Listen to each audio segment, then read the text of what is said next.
Tonight, picture a wide ocean of grass. It is late in the day in the very heart of Asia, somewhere north of the great deserts and south of the cold forests, and the wind is moving across the open steppe the way it moves across water, in long, slow waves that run from one edge of the world to the other and never seem to stop. There are no walls here, and no roads, and no towns, only the grass and the sky.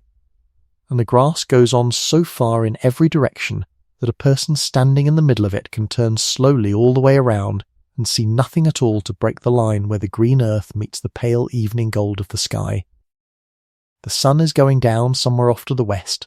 low and red and enormous, and the long light is lying flat across the land, and every single blade of grass is throwing its own thin shadow eastward, so that the whole steppe seems to be leaning gently away from the light. Here and there, small and dark against all that openness, stand a handful of round felt tents, their smoke rising straight and thin into the still air, and near them a scattering of horses graze with their heads down, and a few sheep move slowly through the grass, and a dog lies flat and watchful at the edge of the camp. A woman is carrying a wooden pail toward the tents. A child is running after a lamb. An old man is sitting outside his door, looking west at nothing in particular, the way people do at the end of a long day. And that is all. That is the whole of it.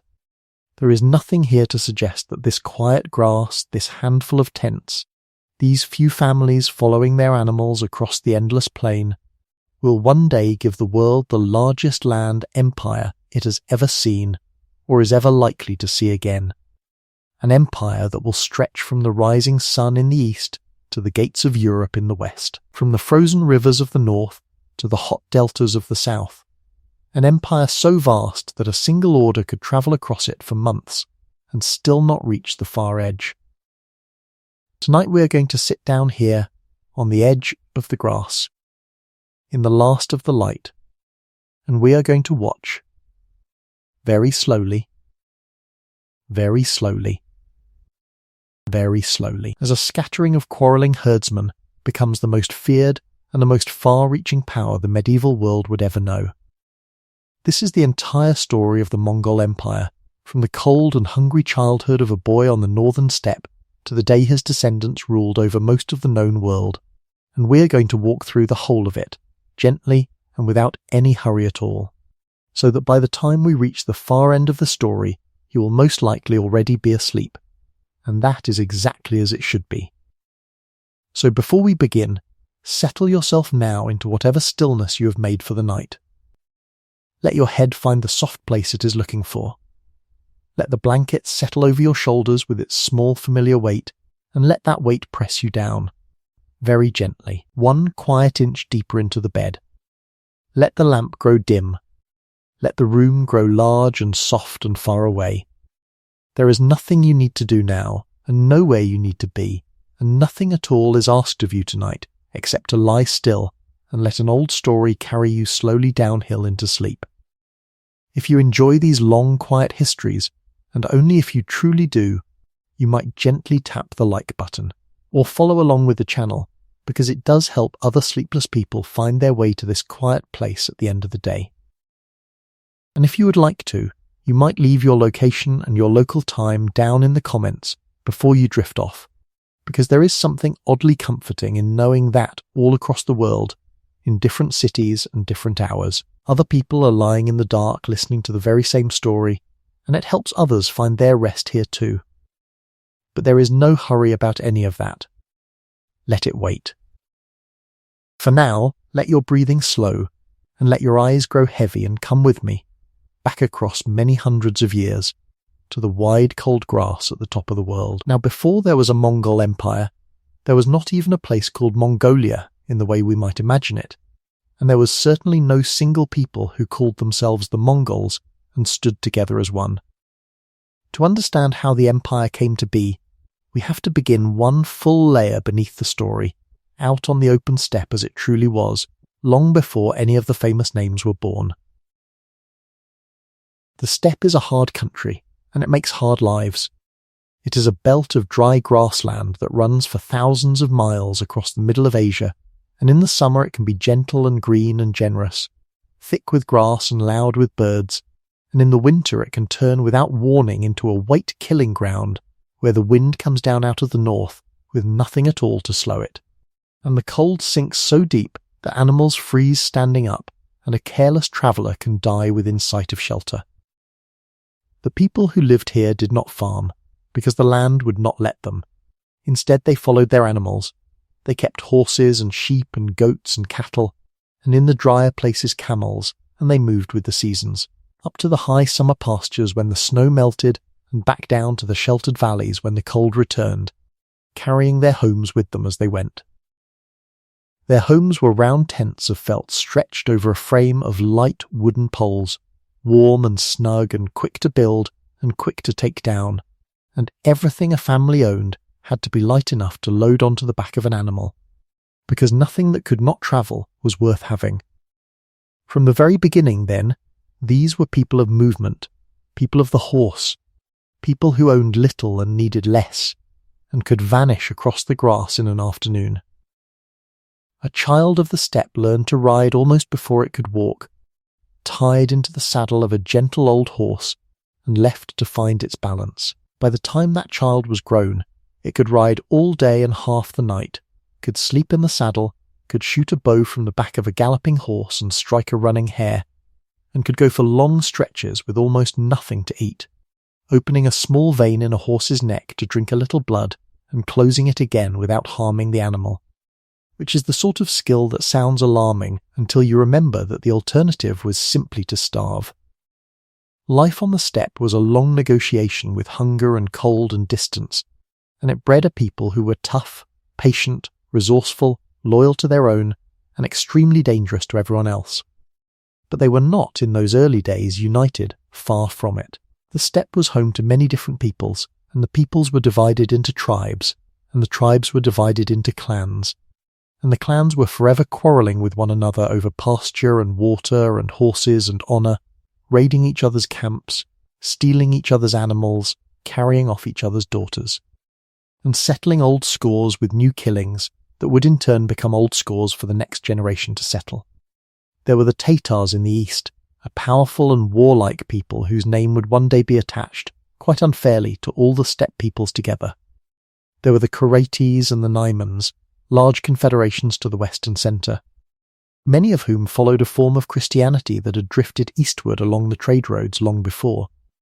There were the Merkits in the north near the cold lakes, and the Mongols themselves, at this stage only one people among many, scattered in the forests and grasslands of the northeast, not especially numerous and not especially feared. Over all of them, from the comfort of northern China, the rich and settled Jin dynasty looked down with the weary contempt that settled peoples have always felt for nomads, and the Jin followed a simple and cynical policy that had served empires well for centuries. They made certain the tribes stayed divided. Whenever one steppe people grew too strong, the Jin would quietly help its rivals against it, paying one tribe to weaken another, handing out grand and meaningless titles to this chieftain and that one, and generally making sure that the men of the grass spent their strength on each other rather than looking south toward the wealth of China. It was a clever policy, and it worked for a very long time, and it rested on one comfortable assumption, which was that the steppe would never unite, because the steppe had never united, and things that have never happened have a way of seeming as though they never can. This, then, was the world into which our story is about to be born, a world of grass and horses and felt tents, of feuds without end and loyalties without mercy, of a hardy scattered people whom the great civilizations of the age barely troubled to notice. Somewhere in the northern grasslands, in a year that later chroniclers would place at around 1162, though no one at the time thought it worth recording exactly, a boy was born into a minor clan of the Mongols, in a small camp beside a river called the Onon, and his coming was ordinary in every way except one. The old story says that when he was born he came into the world clutching in his tiny fist a clot of blood, dark and hard as a small stone, and that those who saw it did not quite know what to make of it, whether it was a sign of greatness or a sign of trouble, and in the end it turned out to be both, which is often the way with signs. His father was a man named Yasuge, a chieftain of no great importance, brave enough and respected enough within his own small circle, and it happened that not long before the boy's birth Yasuge had been away raiding against the Tatars, the powerful people to the east, and had killed or captured a Tatar warrior named Temujin. And so, following an old steppe custom of naming a child after a defeated enemy, as a way of passing that enemy's strength to the newborn, Yasuge gave his son the captive's name. The boy was called Temujin. Remember that name, and hold it gently, because for a good while it will be the only name he has, and it will be a very long time and a great many hardships before the world learns to call him anything else. Temujin's early childhood was, by the standards of the steppe, unremarkable and reasonably secure. He was the eldest son of a chieftain, which counted for something, and he grew up among brothers and half-brothers in the ordinary rough way of the grass, learning to ride and to shoot and to endure. When he was still only a boy, perhaps 8 or 9 years old, his father took him, as custom required, to find him a wife, or rather to find the family into which he would one day marry, for on the steppe such things were arranged early. They rode west, and they came among a people called the Ongirat, and there Yasuge saw a girl a little older than his son, a bright and steady child named Borte, and her father agreed to the match, and by the custom of the time Temujin was left behind with the girl's family to live among them for a while, and to be known to them, while his father turned for home alone. And it was on that ride home, alone, that the first of the great blows fell.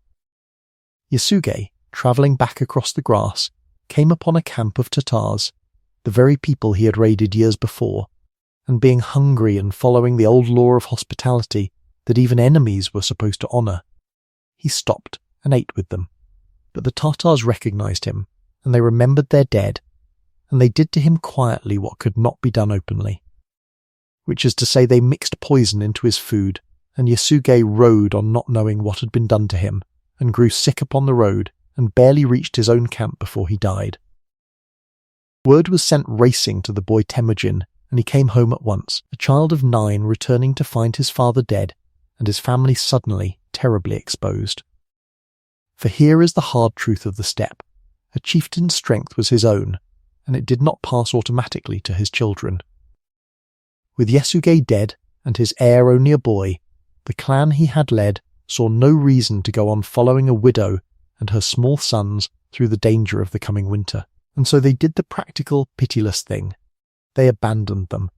The whole camp packed up its tents and its animals and rode away, leaving Temujin, his mother Holan, his brothers, and his half-brothers alone on the open grass, with almost nothing, no herds to speak of, no followers, no protection, cast out to live or to die, as the land decided. It is difficult to overstate how close to death this left them. A family without a clan on the winter steppe was a family with no margin at all. His mother Holan, who turns out to have been one of the truly formidable people in this story, held them together by sheer will. She gathered wild onions and roots along the riverbanks, she caught fish. She taught the children to dig for the small burrowing animals of the plain and to snare birds, and she kept them alive through seasons that should by every reasonable expectation have killed them. And in those years of hunger and fear, watched over by a mother who would not let them fail, the boy Temujin learnt the lessons that would shape everything he later became. He learned that kinship alone was worthless, because his own kin had left him to die. He learned that loyalty had to be built, earned and rewarded, not merely inherited. He learned patience, and he learned the cold arithmetic of survival, and he learned, above all, never to forgive a betrayal and never to forget one. These were not gentle lessons, and they did not make a gentle man, but they made a man perfectly suited to the world he had been born into. There is one episode from these lean years that the old chronicle records without flinching, and it tells us a great deal. Temujin had a half-brother named Bekta, a little older, and the two boys quarrelled, as boys do. But the quarrel was not really about what boys quarrel about. It was about food, and about rank, for Bekta, being the elder, kept taking for himself the small fish and birds the younger children caught, and in a starving family that was not a small matter, but a matter of life. And there was more to it. By the custom of the steppe, when a father died, the eldest surviving male might in time take the dead man's younger widow as his own wife. And Bekta was growing toward the age when he might one day claim authority over the whole family, over Holan herself, over Temujin's future. And so Temujin, still only a boy, took his younger, full brother Kasar, and the two of them stalked their half-brother across the grass as though he were an animal, and they shot him down with their arrows and killed him. When they came back to the tent, their mother understood at once what they had done, and she turned on them with a fury that the chronicle remembers word for word, calling them destroyers, murderers of their own, telling them they had killed their own kin when they had no friends in all the world but their own kin, comparing them to wild beasts that devour their own young. It is a chilling story, and it is not told to make us admire the boy, but it shows us very early the iron that was in him, the willingness to do the unforgivable thing when he judged it necessary, and to carry the weight of it afterward without looking away. The world had taught him that survival came first, and he had learned the lesson completely. As Temujin grew toward manhood, his very existence began to trouble the clan that had abandoned him. For an abandoned boy who refuses to die and instead grows into a strong and capable young man is an inconvenient thing, a reproach and a potential threat. A rival chieftain of the Tikyud, the very people who had left the family to perish, decided that the boy had lived long enough, and rode with his men to seize him. Temujin fled and hid in the forest for days, but hunger drove him out at last, and he was captured, and rather than kill him outright, his captors chose to humiliate him, fitting around his neck a heavy wooden collar called a kange, a broad flat yoke that pinned his hands out to either side so that he could not feed himself or even brush the flies from his own face. And in this state they kept him, moving him from family to family, a living example of what happened to those who rose above their place. But Temujin was patient, and he was watchful, and one night during a feast, when the guard set to watch him was a slight and careless young man, he swung the heavy wooden collar and struck the guard down and slipped away into the darkness. And rather than run blindly, he did something clever and cold-blooded and very characteristic.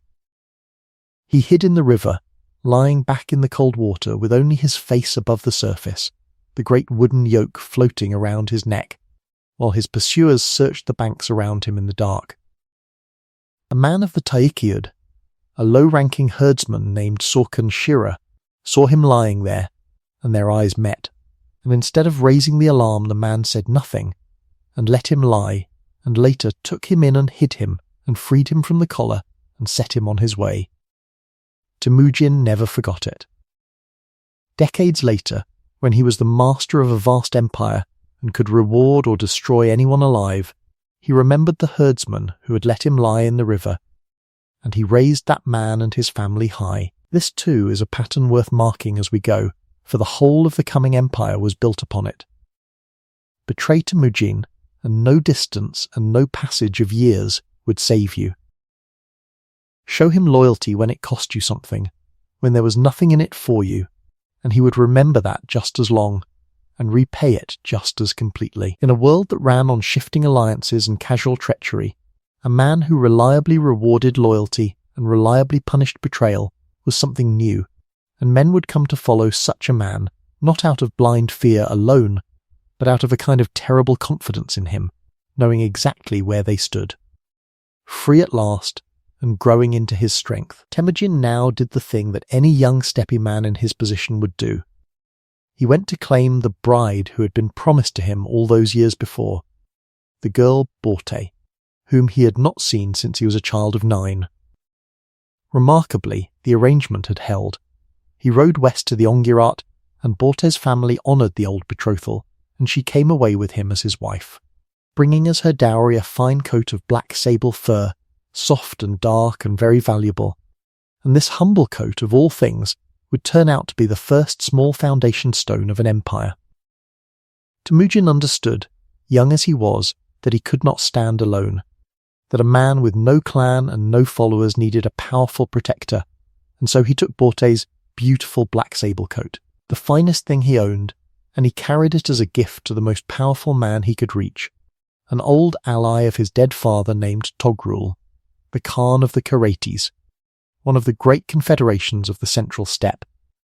It was a shrewd move and a generous one, and it worked. The old Khan was touched by the gift and by the memory of his friendship with Yasuge, and he took the young man under his protection, declaring that as Temujin had brought him his father's honour in the form of the coat, he would gather Temujin's scattered people back to him in return. In a world where a lone young man was nothing, Temujin had just acquired a mighty friend, and he had done it not with an army, which he did not have, but with a single well-chosen gift and a clear understanding of how loyalty and obligation could be made to work in his favour. He was learning already that the greatest weapon on the steppe was not the bow, but the bond, the tie of sworn friendship and mutual debt that could turn strangers into an army. He would need that friend very soon, for the Merkits, the people of the northern lakes, had an old grievance against Temujin's family, because years before his father Yasuge had stolen Temujin's own mother, Hulan, away from a Merkit man, and on the steppe such debts were paid in kind across the generations. The Merkits came in the night, a raiding party sweeping down on the small camp, and Temujin and his brothers, hopelessly outnumbered, did the only thing they could do, which was to leap onto their horses and flee up into the wooded slopes of a nearby sacred mountain, riding for their lives, and in the panic and the darkness there were not enough horses, and Borte, his new wife, was left behind, and the Merkits took her. It is worth pausing on this moment, because it is the lowest point of the young man's life, and the hinge on which everything turns. He had lost his father, his clan, his freedom, and now his wife, carried off exactly as his mother had once been carried off, the wheel of the steppe's endless revenge coming round again. He hid on the mountain for 3 days, not daring to come down, and when at last he did not rage, and he did not despair. He went to his protector, the old Khan Togrul, and he called in the debt of the sable coat, and Togrul kept his word and summoned his warriors, and he sent Temujin as well to a young chieftain of another clan, a bold and brilliant young man named Jamuka, who was more than an ally for years before, when they were both boys. Temujin and Jamuka had sworn the deepest bond the steppe knew, the oath of the Anda, the blood brother, exchanging gifts and vowing to be as one soul in 2 bodies for all their lives. Jamuka too answered the call, and between the 3 of them, the old Khan, the blood brother, and Temujin himself, they raised an army, and they fell upon the Merkits and shattered them, and in the chaos of the fighting Temujin rode through the fleeing enemy calling his wife's name until she heard him, and stepped down from a cart, and came to him through the confusion, and they found each other in the dark. It was a triumph, and it made his name, for men saw that this young man with nothing had summoned the power of 2 great chieftains, and destroyed a proud people to win back his wife, and that is the sort of story the steppe loved and remembered and repeated around its fires. But it left one shadow that would lie across the rest of the story. Borte had been a captive of the Merkits for some months, and not long after her rescue she gave birth to a son, and the boy was named Jochi, which means, more or less, guest or visitor, and there would always be a whisper, never proven and never quite silenced, about whether the child was truly Temujin's own. Temujin himself raised the boy as his eldest son, and never publicly doubted him. But the whisper followed Jochi all his life, and decades later, when the empire had to be divided among the sons, that old shadow would rise again and shape the fate of half a continent. For now, though, all of that lay far ahead. After the victory over the Merkits, Temujin and his blood brother Jamukia camped together for 1.5 years. Their peoples mingled, the old oath renewed, and for a while it must have seemed that the 2 brilliant young men would rise together. But they were too alike, and too different, and the steppe was not big enough for both of their ambitions. Jamuka was a man of the old order, an aristocrat of the grass who believed in the traditional ways, in the leadership of noble blood and ancient clans. Temujin, who had been abandoned by the noble clans and saved by common herdsmen, was quietly building something entirely new. He gathered to himself men of talent and courage, regardless of their birth, a herdsman here, a carpenter's son there, a former enemy who had impressed him in battle, and he bound them to himself by loyalty and reward rather than by blood, and he shared out the spoils of victory with a generosity that was almost unheard of, giving to those who had earned it rather than hoarding it among the highborn.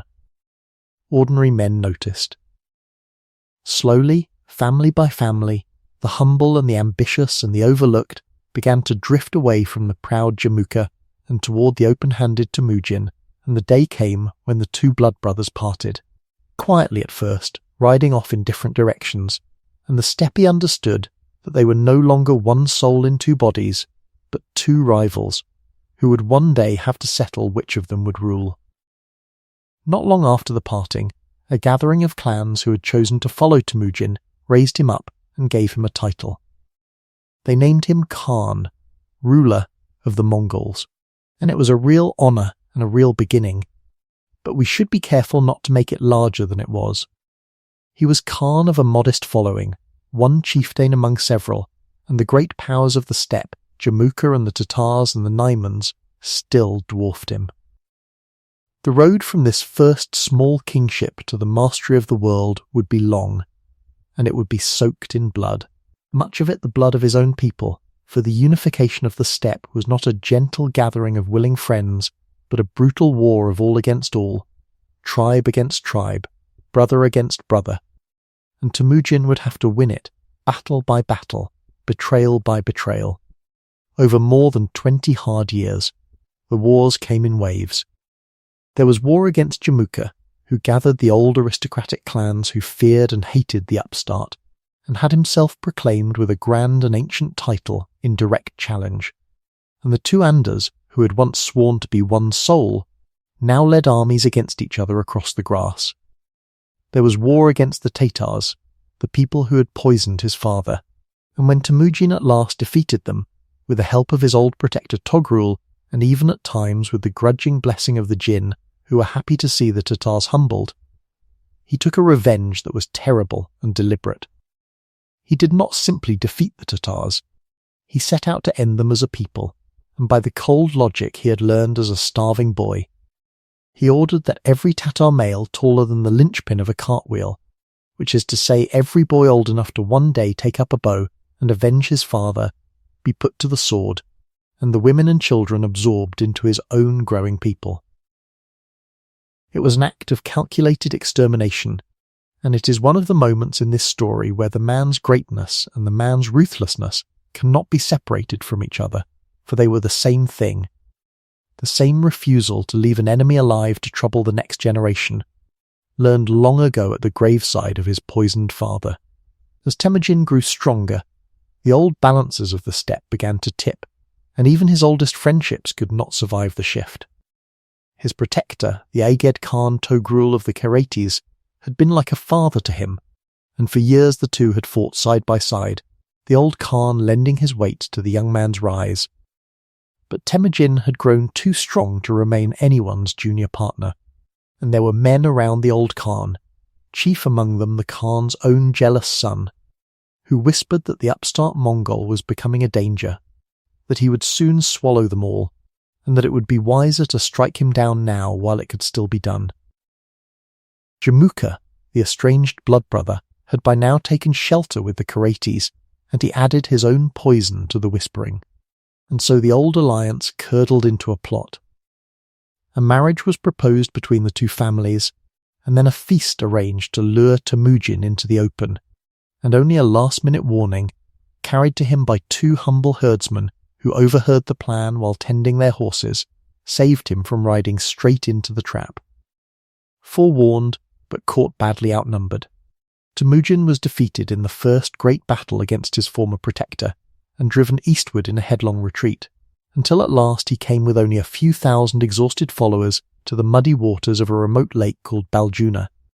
And there, at the very lowest ebb of his fortunes, something happened that the Mongols remembered ever after with something like reverence. The handful of men who had stayed with him through the disaster, men of many different tribes and even different religions, drank together from the muddy water of the lake and swore an oath of absolute loyalty to Temujin and to one another, come what might. Those who shared that drink, the Baljuna covenant, were honoured for the rest of their lives as the truest of the true. The men who had stood by him when he had nothing, and once again we see the pattern that built the empire. The binding of men, not by blood or birth, but by shared hardship and sworn loyalty, tested in the worst hour and never forgotten. From that low point he rebuilt with astonishing speed. He gathered his scattered strength, he waited for the Karates to grow careless and divided in their victory, and then he struck them when they least expected it, falling on the old Khan's camp in a surprise attack that lasted 3 days and nights and ended the power of the Karates forever. The old Khan Togrul fled westward and was killed, almost by accident, by a border guard of the Naimans who did not even recognize the great man he had struck down, and so ended the life of the protector who had once been given a black sable coat by a desperate young man, and who might, had he chosen differently, have ruled the steppe himself. Now only one great power remained to challenge Temujin, the Naimans of the far west, the last of the large confederations still standing free. And to them had fled Jamuka, the blood brother, now a warlord without a people, drifting from one enemy of Temujin to the next. The Naiman Khan, a proud and rather soft man who had grown up in comfort, looked down on the Mongols as a ragged and smelly people, unworthy of respect, and he gathered a great host to crush them once and for all. But contempt is a poor general. In the campaign that followed, Temujin used the cunning that had become his trademark. Marching by night, he ordered each of his men to light 5 separate campfires spread across the hills, so that the Naiman scouts looking down in the darkness saw what seemed to be a host beyond counting, more fires than there were stars, and grew afraid before a single arrow had flown. When the armies finally met, Temujin's disciplined, hardened, tightly organised warriors tore the larger Naiman force apart. The proud Khan was mortally wounded and carried up the mountain to die,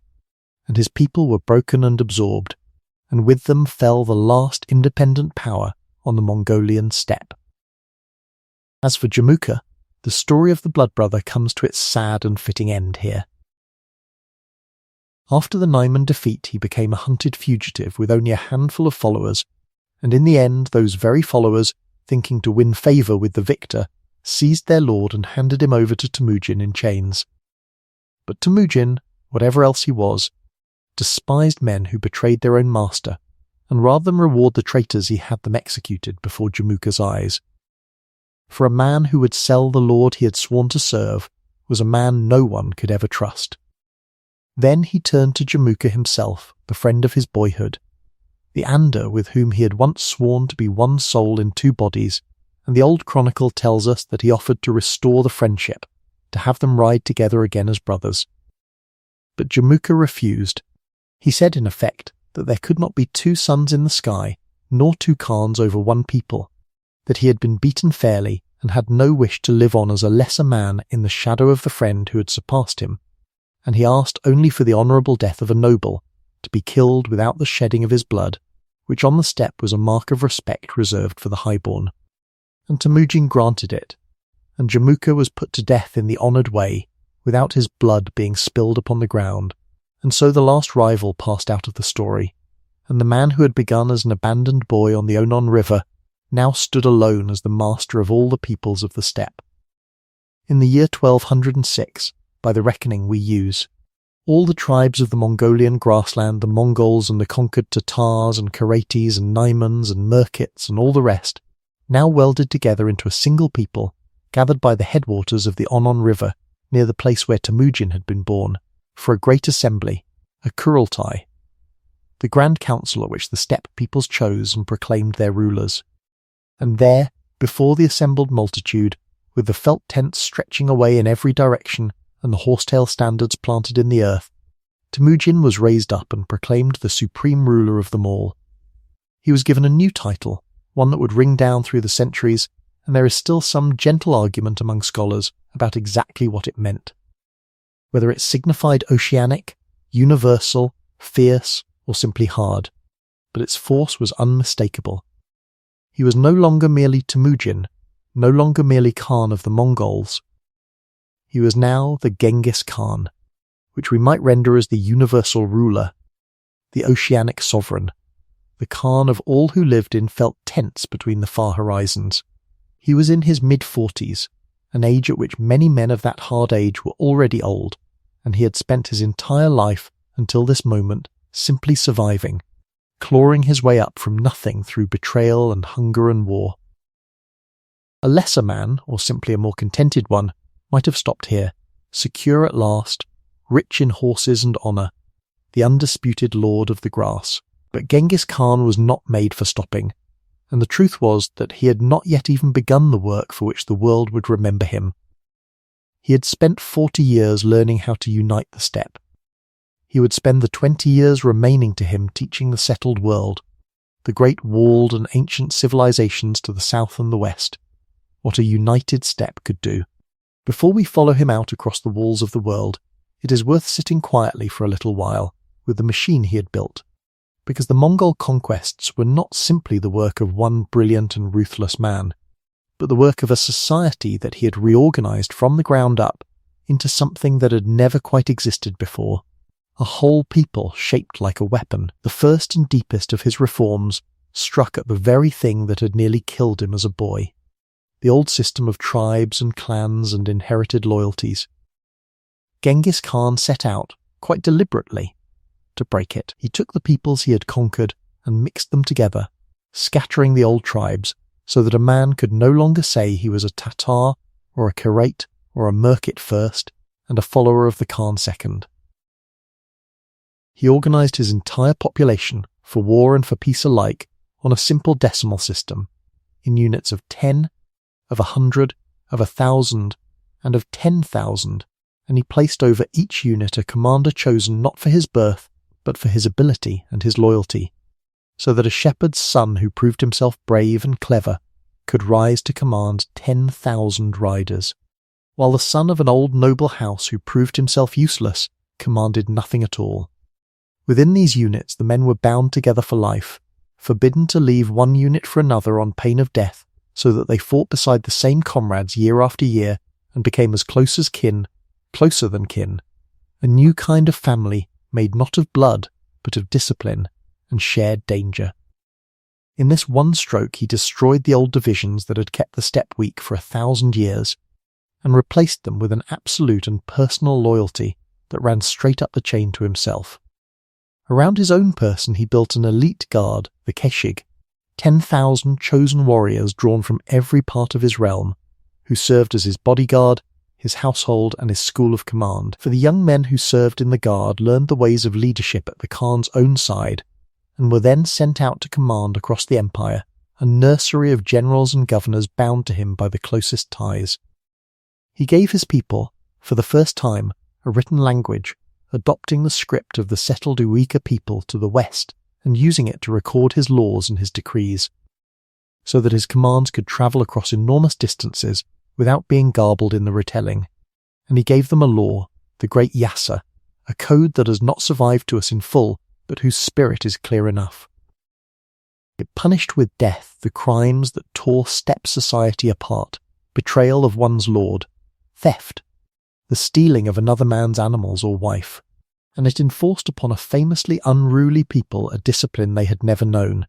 so that it was said, with only a little exaggeration, that under the peace of Genghis Khan a young woman carrying a sack of gold could travel alone from one end of his lands to the other without fear, which, whether or not it was ever quite true, tells us what kind of order he intended to impose. He established a system of relay stations across his territory, the Yam, a network of posts set a day's ride apart, each stocked with fresh horses and food and shelter, so that a rider carrying the Khan's messages could gallop from station to station, changing horses at each one, and cover distances in days that would take an ordinary traveller months. This postal network, which would eventually stretch across the whole width of Asia, was the nervous system of the empire, the thing that allowed one man sitting in a felt tent on the Mongolian grass to direct armies and govern peoples thousands of miles away, and it was as important to Mongol power as any weapon. And there was one more principle, quieter than the others but in its way just as revolutionary, and that was his attitude toward religion. Genghis Khan seems to have held a simple and sincere faith in the great sky above, the eternal blue heaven, from which he believed he had received his mandate to rule, but toward the many faiths of the peoples he conquered, he showed a tolerance that startled the more fanatical civilizations of his age. He exempted the priests and monks and holy men of every religion from taxes and from military service, whether they were Buddhist or Christian or Muslim or followers of the old shamans, and he welcomed learned men of every faith to his court, and listened to them argue their beliefs, reasoning, perhaps, that it was foolish to make enemies of any god when a wise man would rather have all of them on his side. This openness, which flowed partly from conviction and partly from shrewd policy, made the Mongols far easier to submit to than many a narrower conqueror. For a city that surrendered could keep its faith and its priests, and it drew to Mongol service talented administrators and advisors from every corner of the known world, men who could read and write and reckon and govern, the very skills the horsemen of the steppe most lacked. When all of these things are set side by side, the decimal army and the meritocracy and the elite guard and the written law and the relay posts and the religious tolerance, we begin to see that the Mongol war machine was not merely a horde of fierce riders, though it was certainly that, but one of the most sophisticated organizations of its time, a system for turning the raw courage and mobility of the steppe into sustained, directed, strategic power. The soldiers themselves were formidable enough. Every Mongol man was a soldier when called, needing no wages and no supply train, for he lived off his herds and off the land, carrying dried meat and dried curds and a skin of fermented mare's milk, riding not one horse but a string of them, so that he could always be mounted on a fresh animal, and covering distances that left his enemies in disbelief. He fought above all with the bow, a short powerful bow of horn and wood and sinew that he could draw and loose again and again from the back of a galloping horse, with a range and a power that outmatched almost anything the settled armies could answer. Mongol armies did not fight in the honour-bound way of the knights and nobles they met, seeking glory in the crash of a head-on charge. They fought to win, and they used every trick, the feigned retreat that lured an enemy into breaking his formation and then turned suddenly to destroy him, the wide encircling sweep, the sudden appearance of a force that should have been a month's march away, the careful gathering of intelligence from merchants and spies and captives long before the first arrow flew. They were patient, coordinated, and utterly without the vanity that so often ruined the armies against them. And behind the terror they deliberately cultivated, the reputation for massacre that they spread ahead of themselves quite on purpose, there lay a cold and rational calculation that a city which surrendered at once could be spared, while a city which resisted would be destroyed so completely that the next city would think very hard before closing its gates. Fear to the Mongols was a weapon like any other, to be used with precision, and they used it with a skill that has darkened their name ever since. It is worth lingering a little longer on the ordinary Mongol warrior himself, on the man behind the terror, because to understand how so few could conquer so many, we have to understand the daily reality of the soldiers of the grass, who were in truth the most efficient fighting men of their age, and perhaps of any age, before the coming of gunpowder armies. The Mongol soldier cost his Khan almost nothing, and this simple fact lay near the root of everything. The armies of the settled world were dreadfully expensive things, requiring wages and food carried in slow creaking wagon trains, and all the vast apparatus of supply that tied a marching host to its home like a swimmer to the shore, so that a settled army could move only as fast and only as far as its baggage would let it. The Mongol soldier carried his supply with him on the hoof. He rode out with a string of several horses, mares among them, and he could drink their milk, and in the direst need a little of their blood, and he carried strips of dried meat and hard blocks of dried curd, that he could soften in water or simply gnaw in the saddle, and beyond that he lived off the land and off the enemy, hunting as he went, so that a Mongol army could travel enormous distances at a speed that seemed to its victims almost supernatural, appearing where no army could possibly be, a month's march away, and yet suddenly at the gates. Each man was, in effect, his own supply train, his own cavalry, his own scout, and his own engineer of the small things, able to swim rivers holding to his horse's tail, to sleep in the saddle, to endure heat and cold and hunger that would have destroyed a softer soldier, and to keep going day after day, long after any settled army would have collapsed. He fought above all with the composite bow, that marvel of the steppe, a short weapon built up in layers of wood and horn and sinew, small enough to be shot easily from horseback yet, with a pull and a range that startled every enemy who faced it, and he could loose arrow after arrow at the gallop, with a speed and an accuracy bred into him from earliest childhood. When he had first been set on a horse, and given a small bow, and told to bring down the birds and the marmots of the plain. A body of Mongol horse archers could ride around the flank of a slower enemy, and pour arrows into him from a distance he could not answer, wheeling away before he could close, wearing him down hour after hour, breaking his order and his nerve before ever coming to the shock of hand-to-hand fighting. And when at last the enemy was ragged and exhausted and afraid, the heavier Mongol lancers would charge home to finish what the arrows had begun. Above all, the Mongols fought as a single disciplined body, obedient to signals given by flags in daylight and by torches and drums and horns in the dark, able to advance and wheel and feign flight and rally again on command, coordinated across great distances by the relay riders and by careful planning, so that armies operating hundreds of miles apart could strike together as if directed by a single mind, which more or less they were.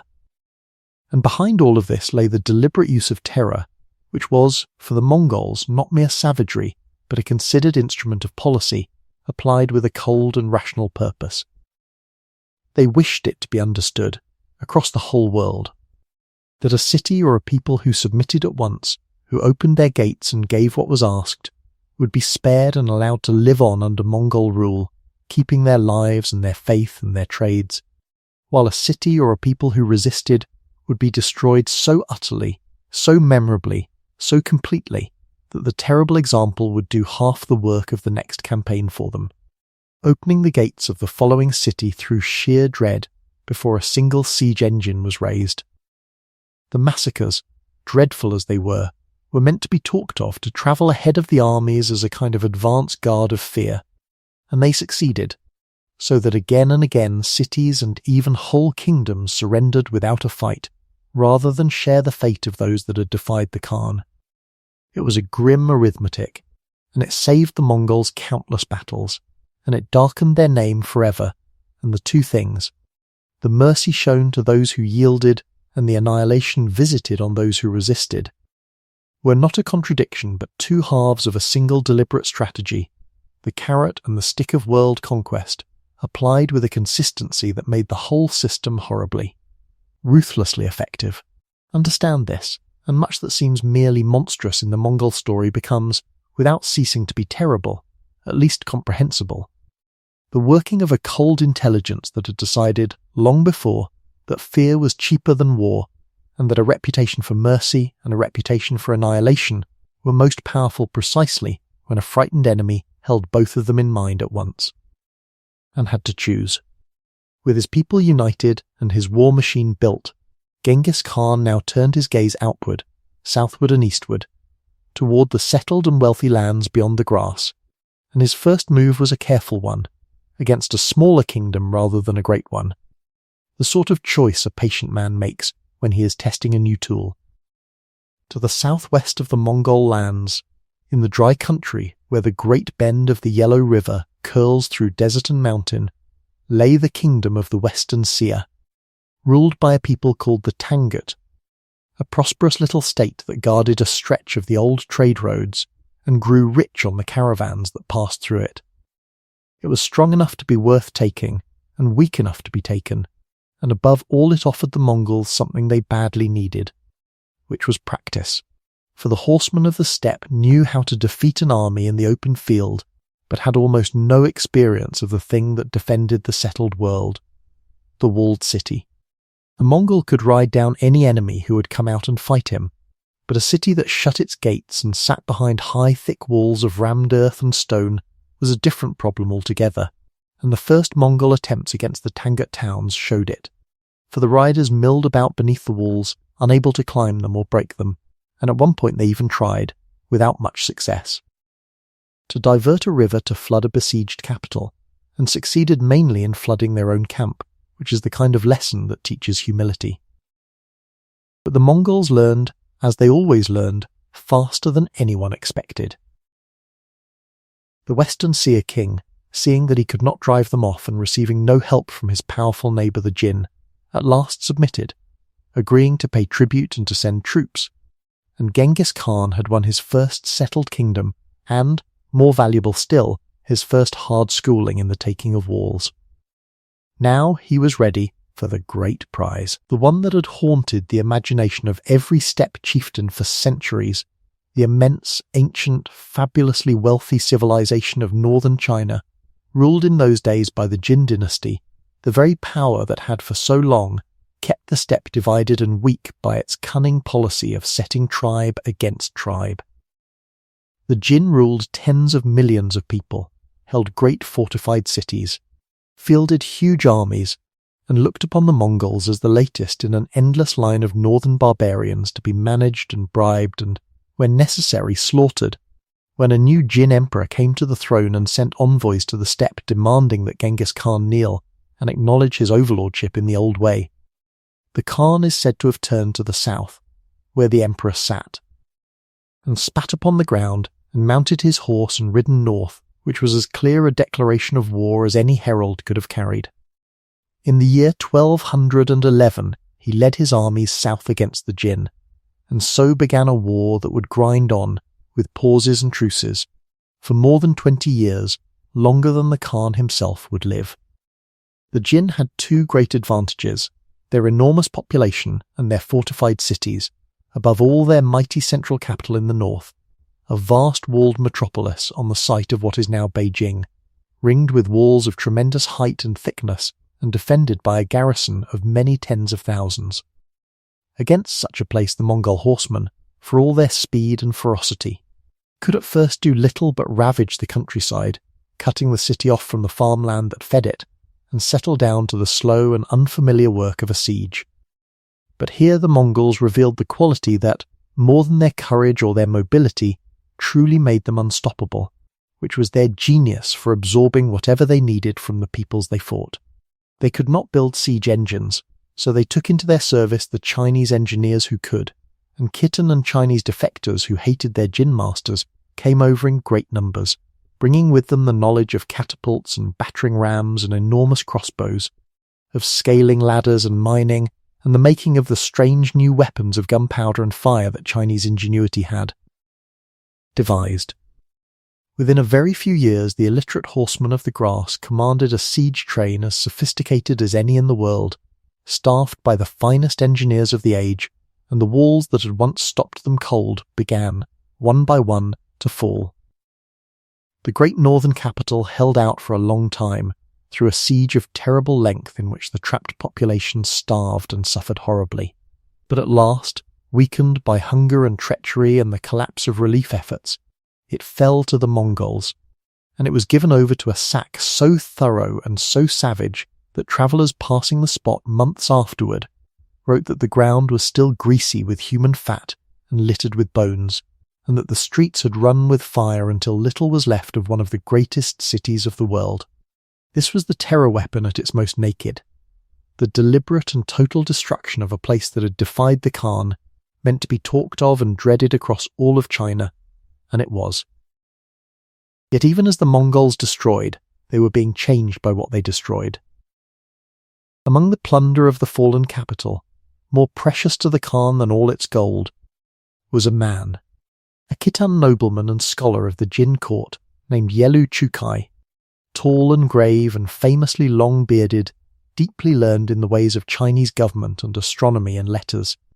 Genghis Khan took this man into his service, and Yelu Chukai became one of the most important advisors the empire would ever have,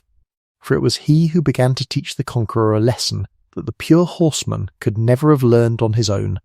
that a living peasant who farms his field and pays his tax every single year is worth more than a dead one, and that a conquered land is a treasure to be harvested patiently rather than a carcass to be stripped once and abandoned.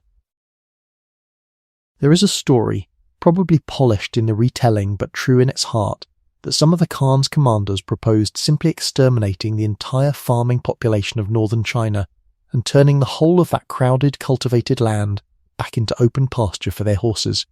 and that it was Yelu Chukai who talked them out of it, by the simple argument that the taxes and goods of a living. Working population would make them all far richer than any amount of grass.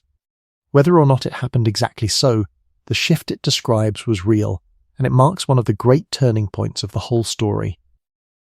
The slow, uneven, never completed transformation of the Mongols from raiders who destroyed into rulers who governed, learning from the very civilizations they had broken how to hold and milk and administer the world they were swallowing. While the war against the Jin was still grinding on in the east, an event far away to the west drew the Khan's attention in a new direction,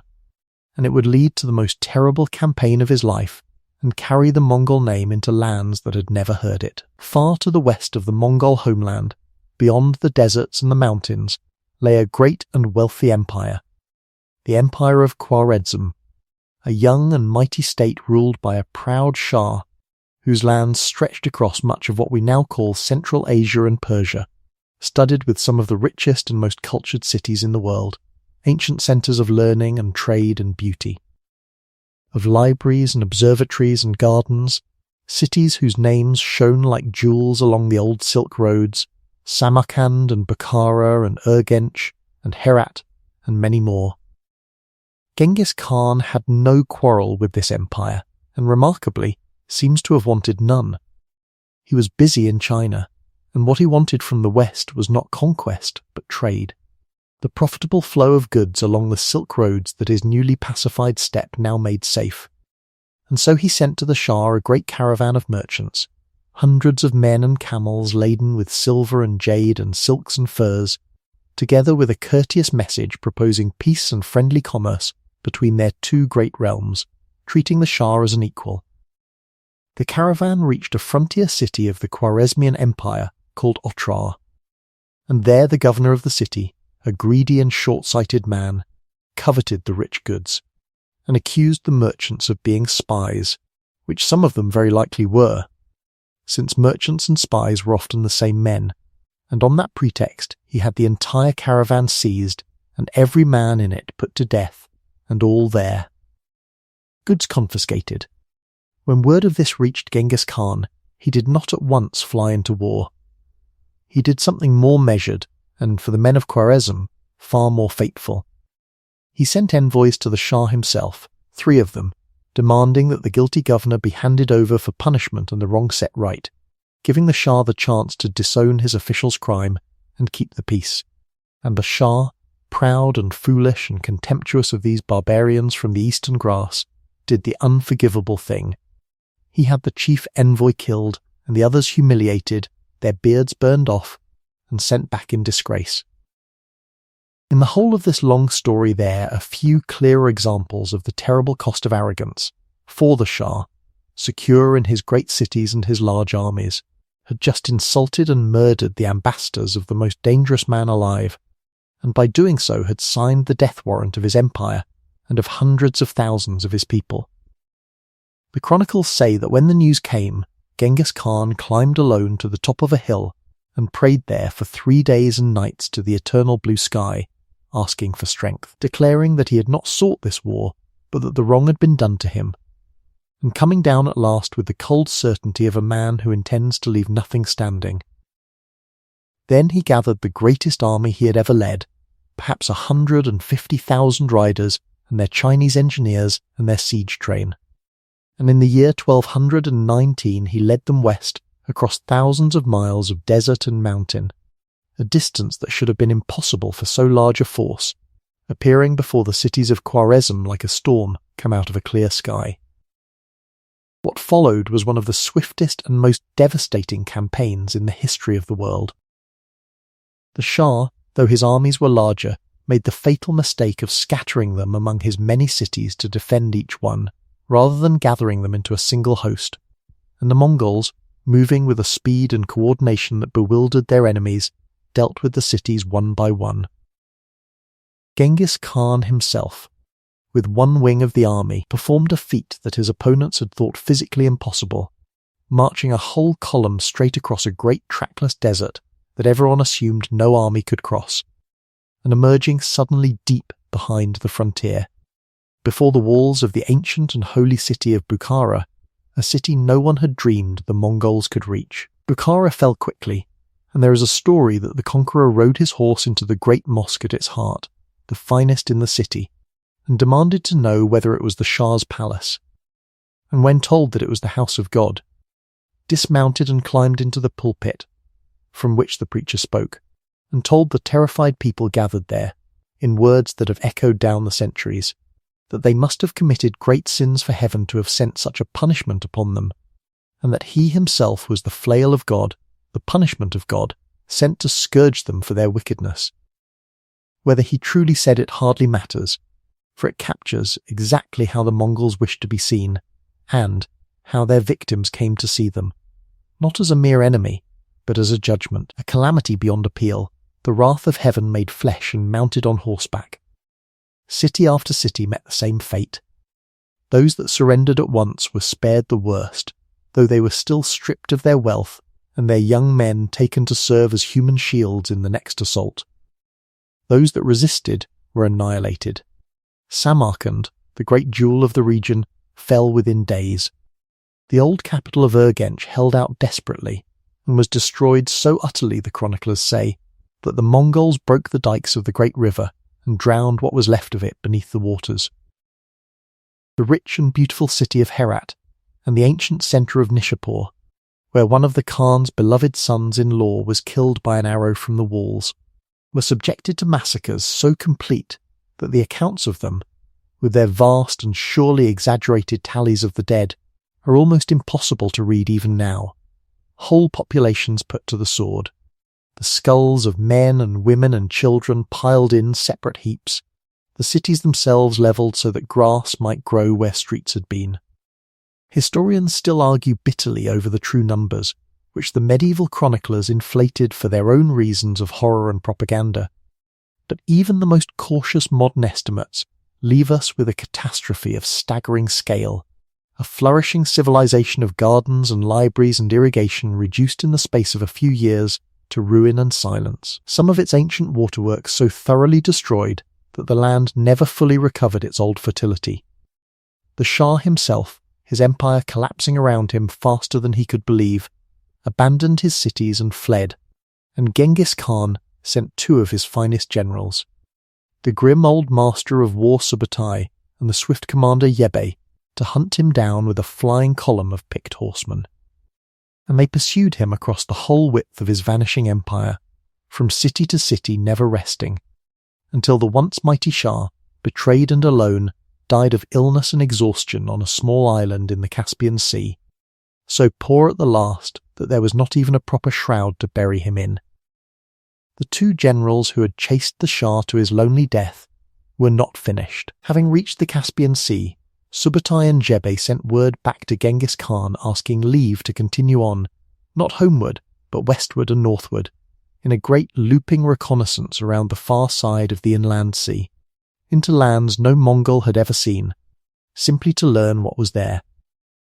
The Khan gave his permission, and so began one of the most extraordinary military marches ever recorded, a raid of some 20,000 horsemen that swept up through the mountains of the Caucasus in the depth of winter, crossing passes so choked with snow that the men had to dismount and haul their horses through, and burst out onto the plains beyond, into a world of peoples who had no idea such an enemy existed. They defeated the Christian kingdom of Georgia, they smashed the fierce nomads of the southern Russian steppe, and when those nomads fled to their neighbours, the princes of the Rus, the scattered principalities of what would one day be Russia and Ukraine, and begged for help against this strange new foe, the Rus princes gathered a great army and marched out to meet the invaders by a river called the Kalka. There the Mongols showed them the feigned retreat, drawing the disorganized and quarrelsome Christian host on for days across the empty steppe until it was strung out and exhausted and far from home, and then turning upon it and destroying it utterly. The captured princes were, by one grim account, laid beneath heavy boards upon which the victorious Mongol commanders then sat to feast, so that the noblemen were slowly crushed to death under the weight of the celebration, a death without the shedding of blood, which on the steppe was a mark of a certain terrible honour. And then, having gathered all the knowledge they had come for, the geography and the enemies and the riches of these western lands, Subutai and Hebe simply turned their horses and rode home. Thousands of miles back across the grass to rejoin the Khan, having circled an entire inland sea and shattered every army that stood against them, and mapped the road that other Mongols would follow, a generation later, all the way to the heart of Europe. It had been a scouting mission, and it had conquered nothing permanently, and it remains one of the boldest and most astonishing rides in all of military history. Genghis Khan himself, meanwhile, had turned back at last toward home and toward the east. An old man now by the standards of his time, his hair grey, his great work of conquest larger than any man had ever achieved, and yet, to his own mind, still unfinished. In these later years there is a gentler and more thoughtful episode that deserves its quiet place in the story. For the conqueror, feeling the nearness of age and death, and troubled as powerful men often are, by the thought that all his victories could not buy him another year of life, summoned to his side from far-off China a famous Taoist sage, an old master named Changchun, who was said to possess the secret of long life. The old sage, though he was already well into his 70s, made the immense and dangerous journey across deserts and mountains to reach the Khan's camp in the west, and the two old men, the greatest conqueror and the gentle philosopher, spoke together at length. And the sage, to his lasting credit, did not flatter the Khan with false promises. He told him honestly that he had no medicine of immortality to give, that there was no elixir that could make a man live forever, but that there were ways to guard and lengthen the life one had, chiefly by calming the passions, by moderation, by ceasing from slaughter, by treating the people with mercy. Genghis Khan listened, and honoured the old man, and was pleased with his honesty, even though it was not the answer he had hoped for, and he let him return home laden with honours, and with a decree protecting his followers from taxes. It is one of the few moments in the whole vast bloody epic where we see the conqueror as simply a mortal man, aging and afraid, reaching out for wisdom and comfort at the end. And it stays in the memory precisely because it is so human and so small against all the burning cities. There remained one piece of unfinished business, and it was an old betrayal, the kind Genghis Khan never let go. When he had marched west against Khwarezm, he had called upon his vassal kingdom of the Western Seer, the Tangut, to send troops as they had promised, and the Tangut. Thinking the Khan safely occupied on the far side of the world, and perhaps never to return, had refused, with an insulting reply that dared him to prove he was strong enough to rule if he could not fight his wars without their help. Genghis Khan did not forget such things, and now, home again and old, he gathered his armies one final time and turned them against the ungrateful Tangut for a last campaign of punishment. During this final war, while hunting or, by some accounts, in a fall from his horse on the hard winter ground, the old Khan was injured and fell ill, and his health, worn down by a lifetime of hardship and war, began to fail him.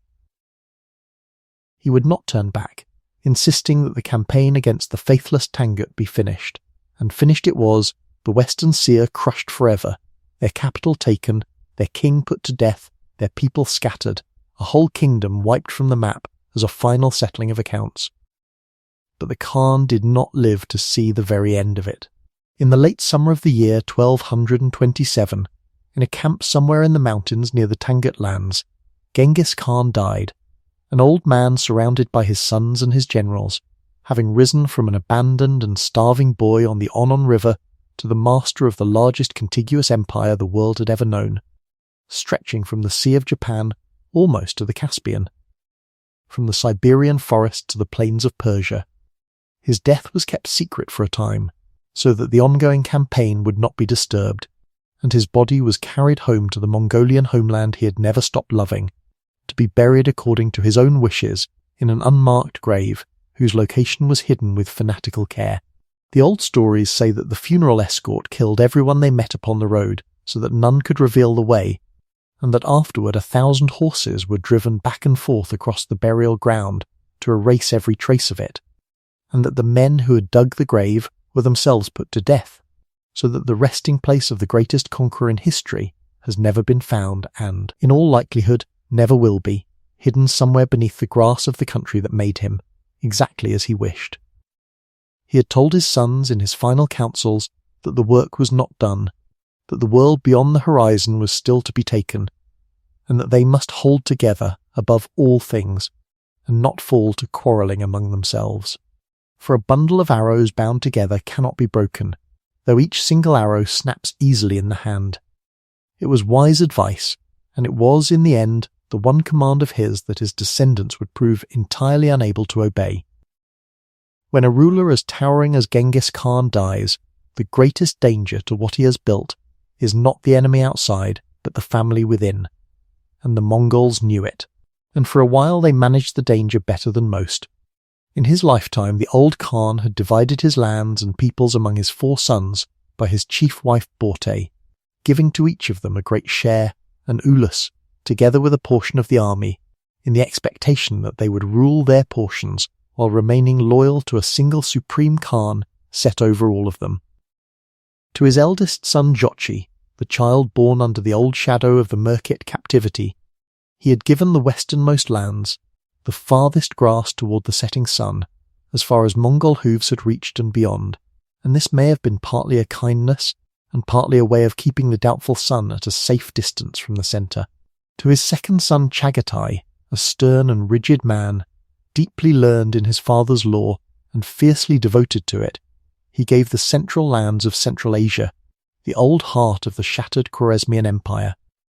To his third son Ogedei, an easy-going, generous, famously heavy-drinking man whom everyone seemed to like, he gave lands in the west as well.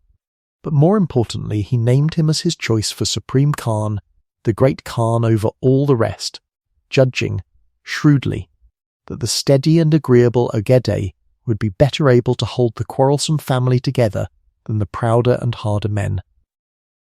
And to his youngest son Tului, following an old steppe custom by which the youngest son kept the family hearth, he gave the Mongol homeland itself, the ancestral grass, together with the largest share of the army. It was a careful arrangement, and it carried within it the seeds of every war that would eventually tear the empire apart. But for now it held. Jochi, the eldest, never took up the quarrel some had feared, for he died a few months before his father out in his distant western lands, and the old shadow over his birth passed with him, though it would descend again upon his sons. When the time came, a great Kurultai was summoned back in the homeland, and after the long and elaborate show of reluctance that custom demanded, in which the chosen man must be begged 3 times to accept a burden he pretends not to want, Ogedei was raised up and proclaimed the second great Khan of the Mongol Empire, and the family, for the moment, stood united behind him. Ogedei proved a better ruler than his fondness for drink might have promised, or perhaps it is fairer to say that he was wise enough to let good men govern for him.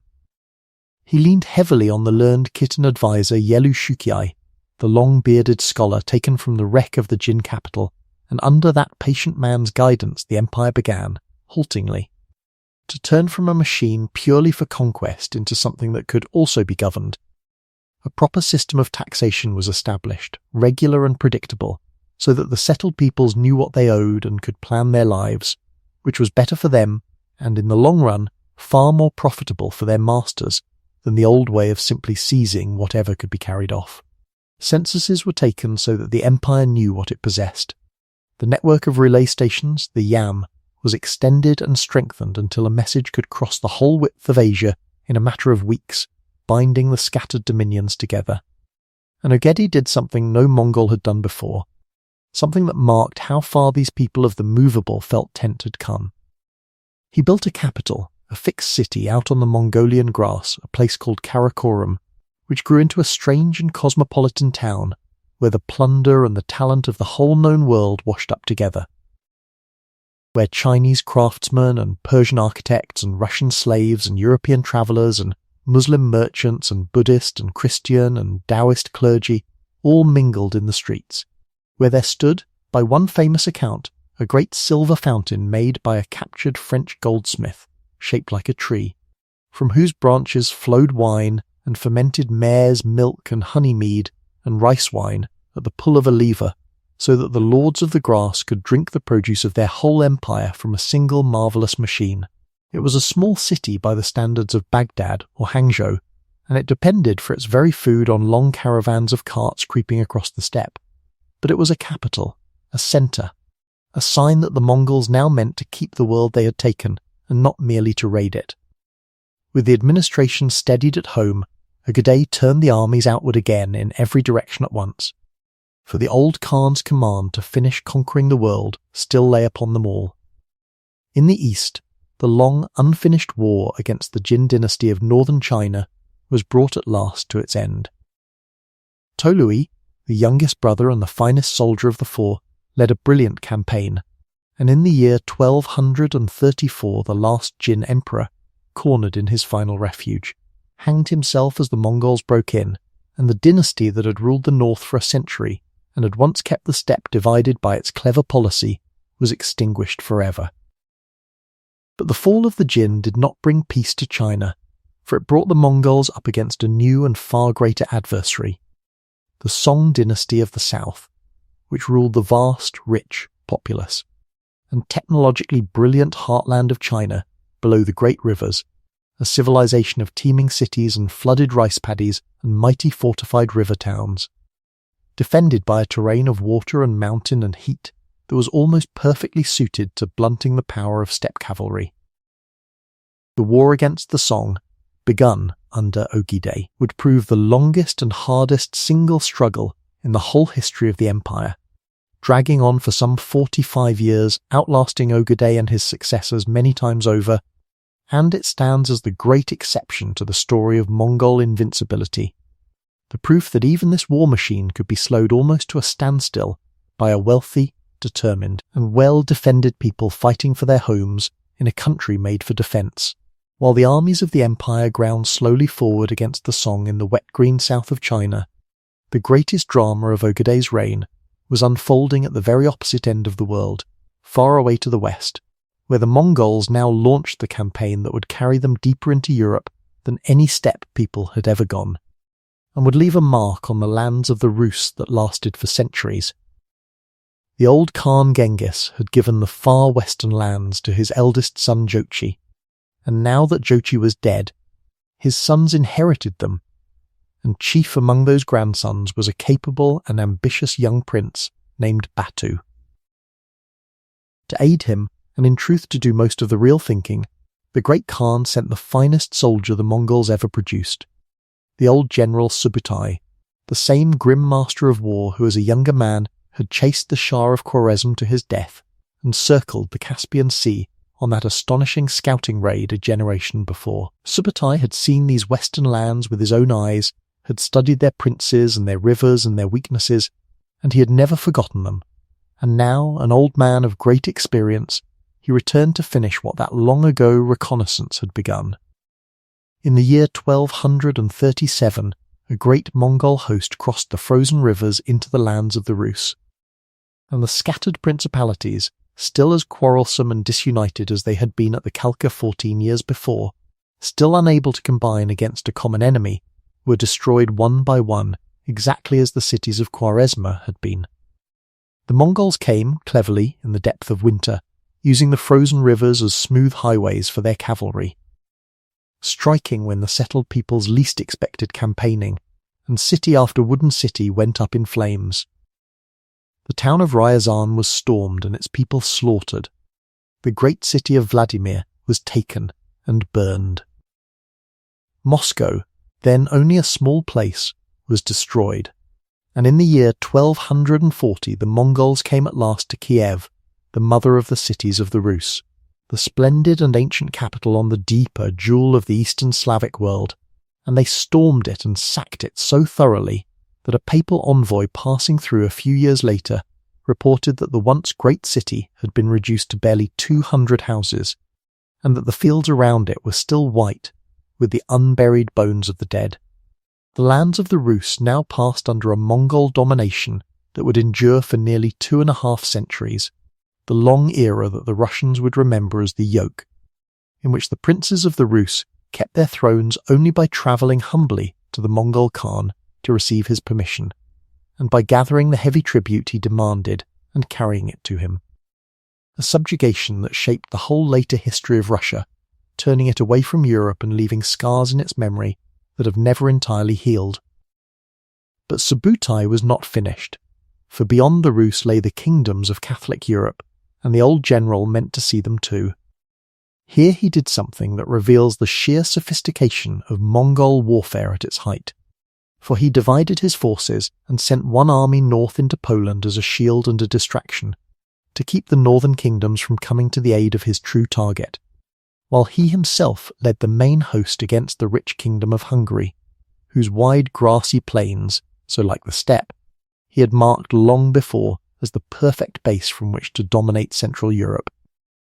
In the spring of the year 1241 the two blows fell within days of each other, hundreds of miles apart, in a coordination that the divided and astonished Europeans could scarcely comprehend.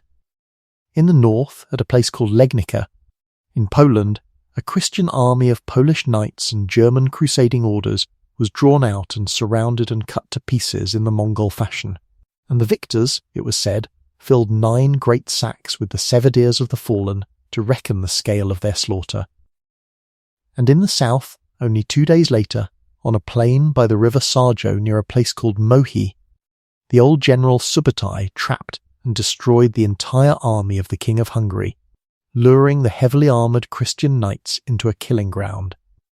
ringing them with fire and arrows and the strange thunder of gunpowder weapons, leaving them a single tempting gap to flee through, and then hunting them down as they ran, until the roads for many miles were carpeted with the Hungarian dead and the kingdom lay open and broken before them. Central Europe, in that terrible spring, seemed utterly doomed. The Mongols wintered on the Hungarian plain, crossed the frozen Danube, and sent raiding parties probing westward toward the German lands and southward down the coast, and in the courts and monasteries of Europe men wrote in real terror of the end of the world, of a demonic people come out of the east, whose very name they twisted, in their fear and their Latin, into a word suggesting the hordes of hell itself. There was, in truth, very little to stop them. The knights of Europe, brave as they were, had been shown to be no match in the open field for the disciplined, mobile, coordinated Mongol armies, and no single European power had anything like the organisation to resist a determined advance. And then, in the middle of it all, at the very moment when the road to the Atlantic seemed open, the Mongols turned their horses around and rode away east. And Europe was saved, not by its armies or its walls or its prayers, but by a death on the far side of the world. For word had come, galloping station to station across the whole width of Asia along the relay roads, that the great Khan Ogadai, back in the homeland, had died, worn out at last by his years of hard and cheerful drinking, and by the iron law of the Mongols every prince of the blood was now required to return to the homeland to take part in the choosing of the next great Khan. Batu and the other princes, who could not afford to be absent while the fate of the whole empire and their own places within it were decided, abandoned the conquest of Europe and turned back toward the distant grass.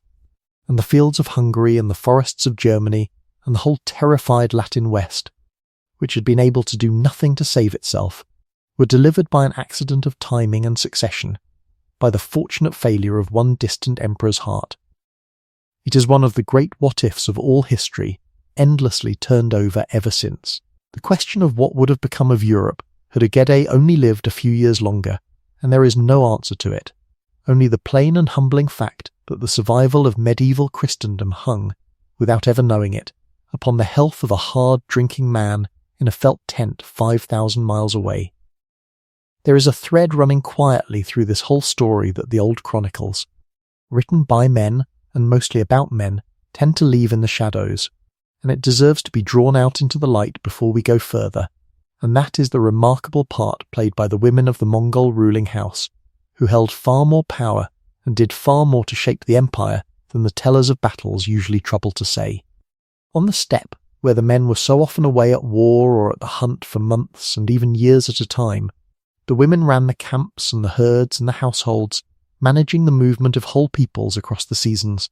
and this practical authority gave the great ladies of the Mongols a standing that startled travellers from more confined societies, who were amazed to see women riding, trading, giving counsel, and even ruling. We have already met the first of them, Holen, the conqueror's mother, who by sheer will kept her abandoned children alive through the years of hunger on the open grass, gathering roots and catching fish, and refusing to let her sons perish, and who scolded them fiercely when they did wrong, and whose iron in the blood surely passed to the boy who became Genghis Khan. And we have met Borte, his steadfast wife, taken from him by the Merkits and won back through war, who bore him the 4 sons among whom the whole empire would be divided, and who remained throughout his life his most trusted counsellor, a woman whose judgment he valued above almost any man's. But the most extraordinary of them all came a generation later, and her name deserves to be remembered alongside the great Khan's, for it was largely her doing that the supreme power passed to the line that produced the most famous rulers of the age.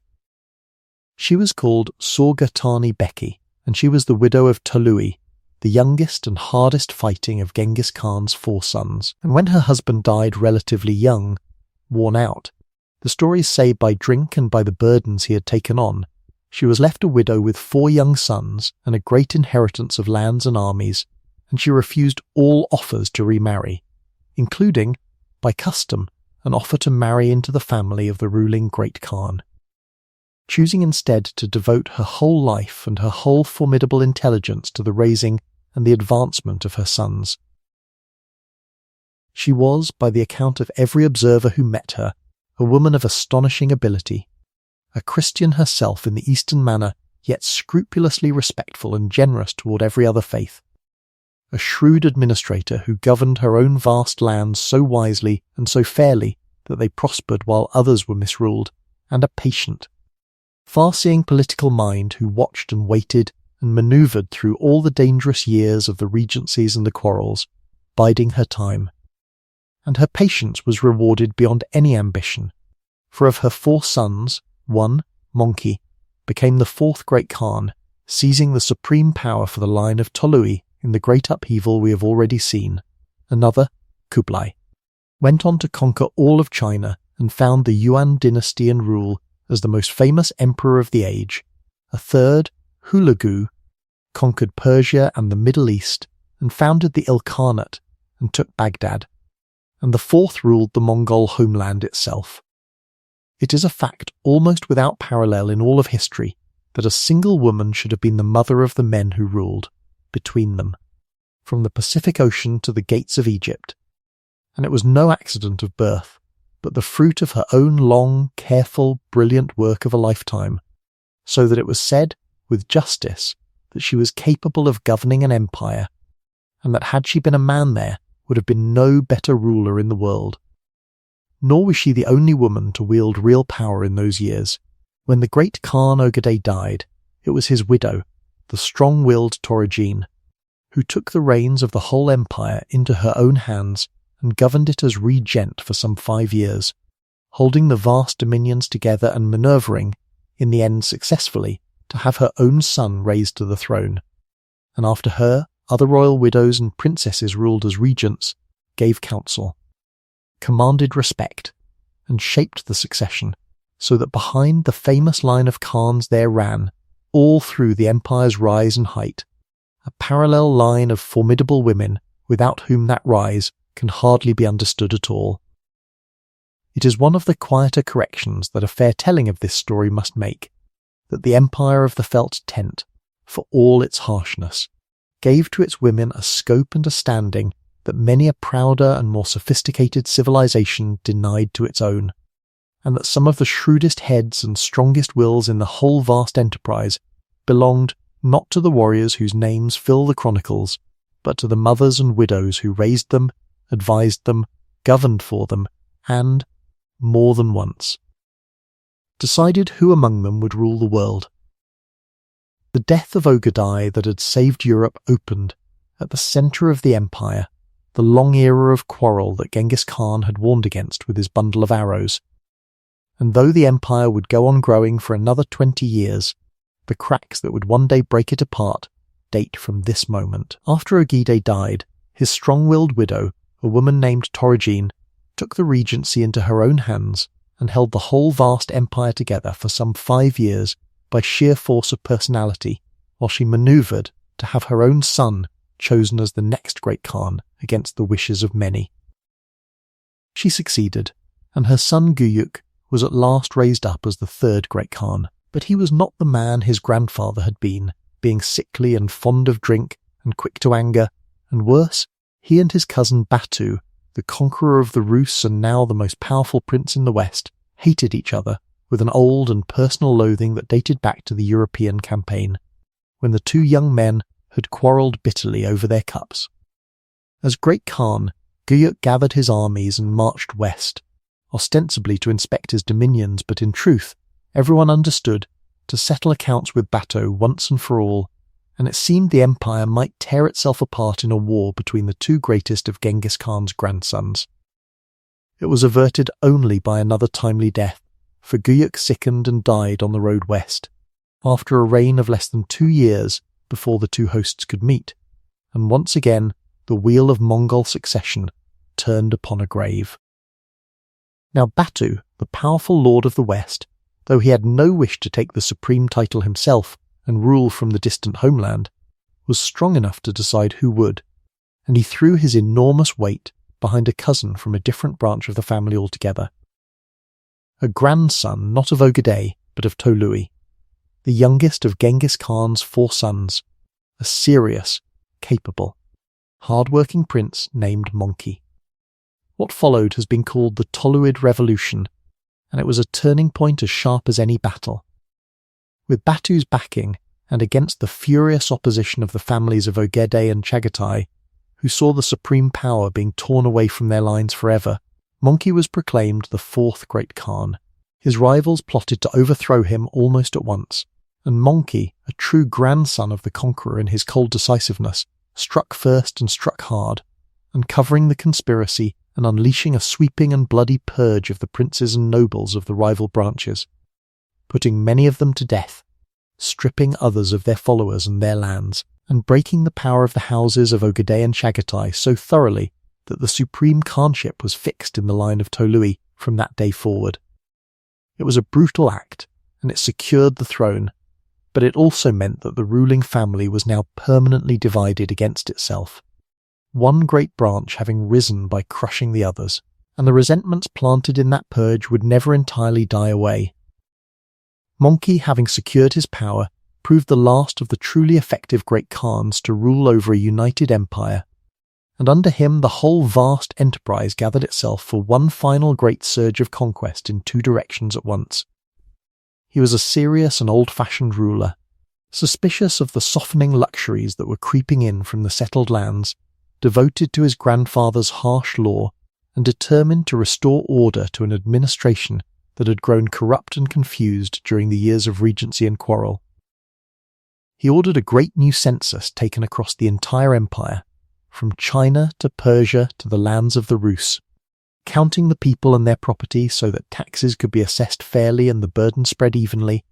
and he reformed the currency and the tax system and cracked down on the abuses of the local officials who had been squeezing the conquered peoples for their own profit. But Monkey was, at heart, still a conqueror, and he did not mean to preside over the empire so much as to enlarge it, and so he entrusted to 2 of his younger brothers, both of them men of remarkable ability, the 2 greatest unfinished tasks that remained. To one brother, a thoughtful and cultured prince named Kublai, deeply drawn to the civilization of China and surrounded by Chinese advisors, he gave the direction of the war in the east, the long, grinding, seemingly endless struggle to conquer the rich Song dynasty of southern China, the greatest and most stubborn prize left in the world. And to another brother, a hard and capable soldier named Hulagu, he gave the west, ordering him to complete the conquest of the lands of Persia and the Middle East, to bring to heel the peoples and princes who still defied Mongol power there. And above all, to deal with two great targets that had long troubled the Mongols,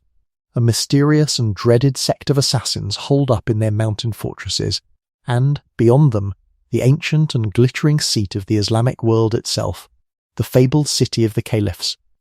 Baghdad, and so, in the middle years of the 13th century,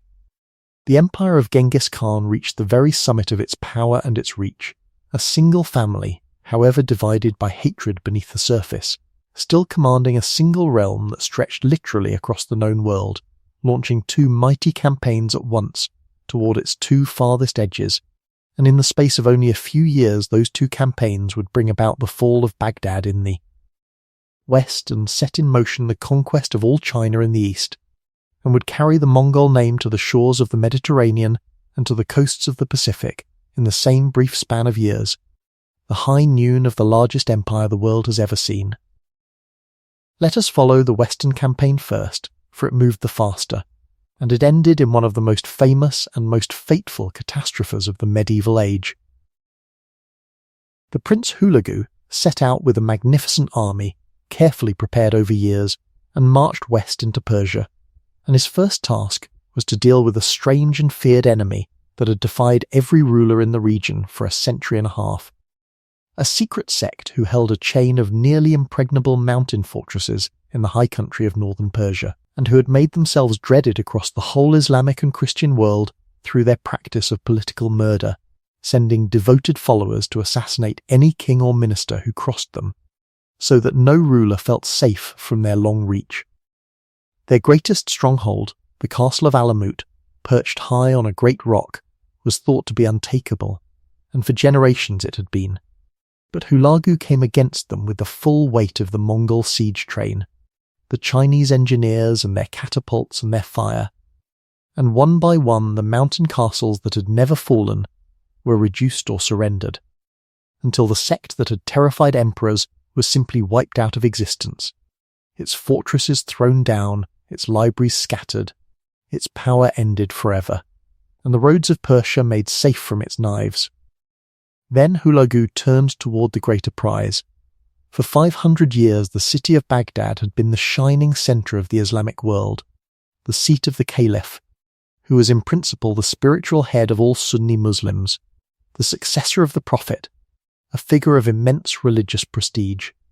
And though the real power of the caliphs had faded long before, the city remained a place of unequalled wealth and learning and beauty, its great libraries and colleges and hospitals the envy of the world, its markets heaped with the goods of 3 continents. Hulagu sent to the caliph demanding his submission,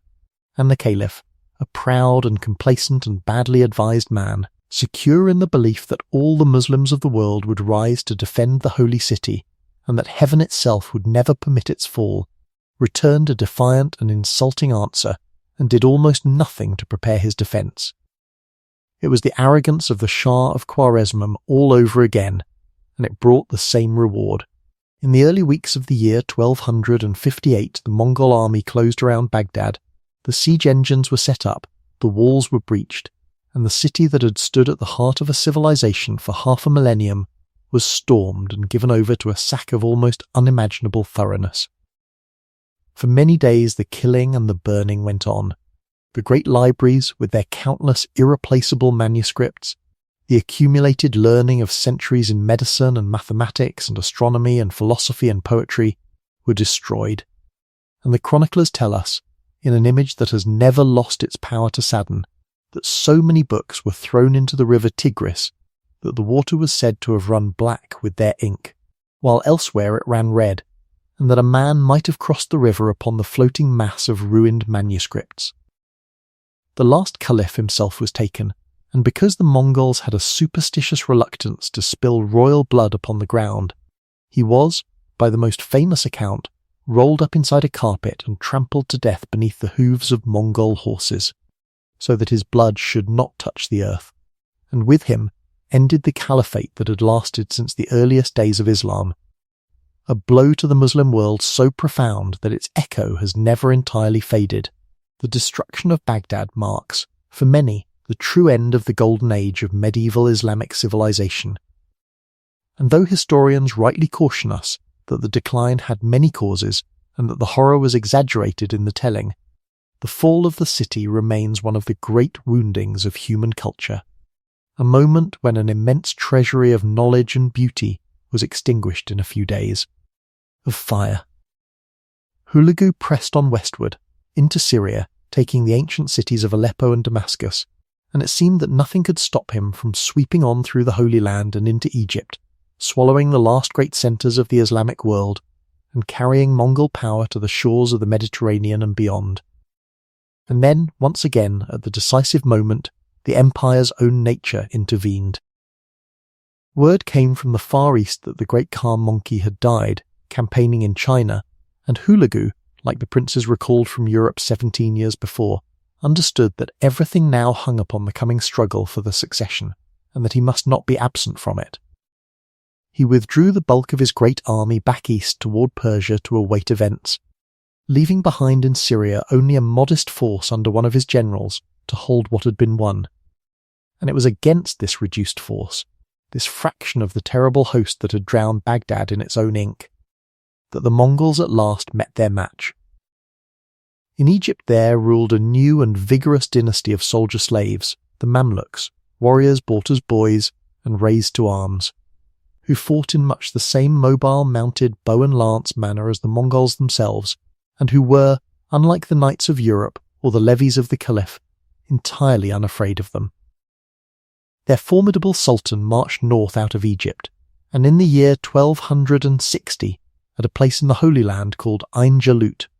the Spring of Goliath, the Mamluk army met the Mongol force in open battle, and using the Mongols' own favourite trick of the feigned retreat against them, drew them into an ambush and defeated them utterly, killing their general and driving the survivors back in headlong flight out of Syria. It does not sound, told plainly like that, so very different from 100 other battles, but it was one of the hinge moments of world history, for it was the first time a major Mongol army had been decisively beaten and turned back and made to give up its conquests, and it fixed a permanent western limit to the empire. The tide that had risen without check from the grasslands of Mongolia all the way to the gates of Egypt had finally reached a shore it could not pass.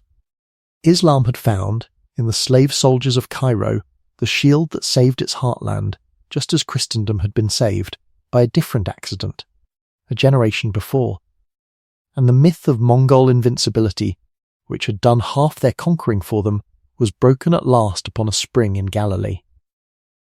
The death of Mongke, the fourth great Khan, did more than recall Hulagu from the gates of Egypt. It shattered forever the unity that Genghis Khan had begged his heirs to preserve. For this time, the quarrel over the succession did not end in a timely death and a peaceful assembly, but in open war between brothers. And the empire never healed. Mongke had left no clearly chosen heir, and two of his brothers claimed the supreme title at once.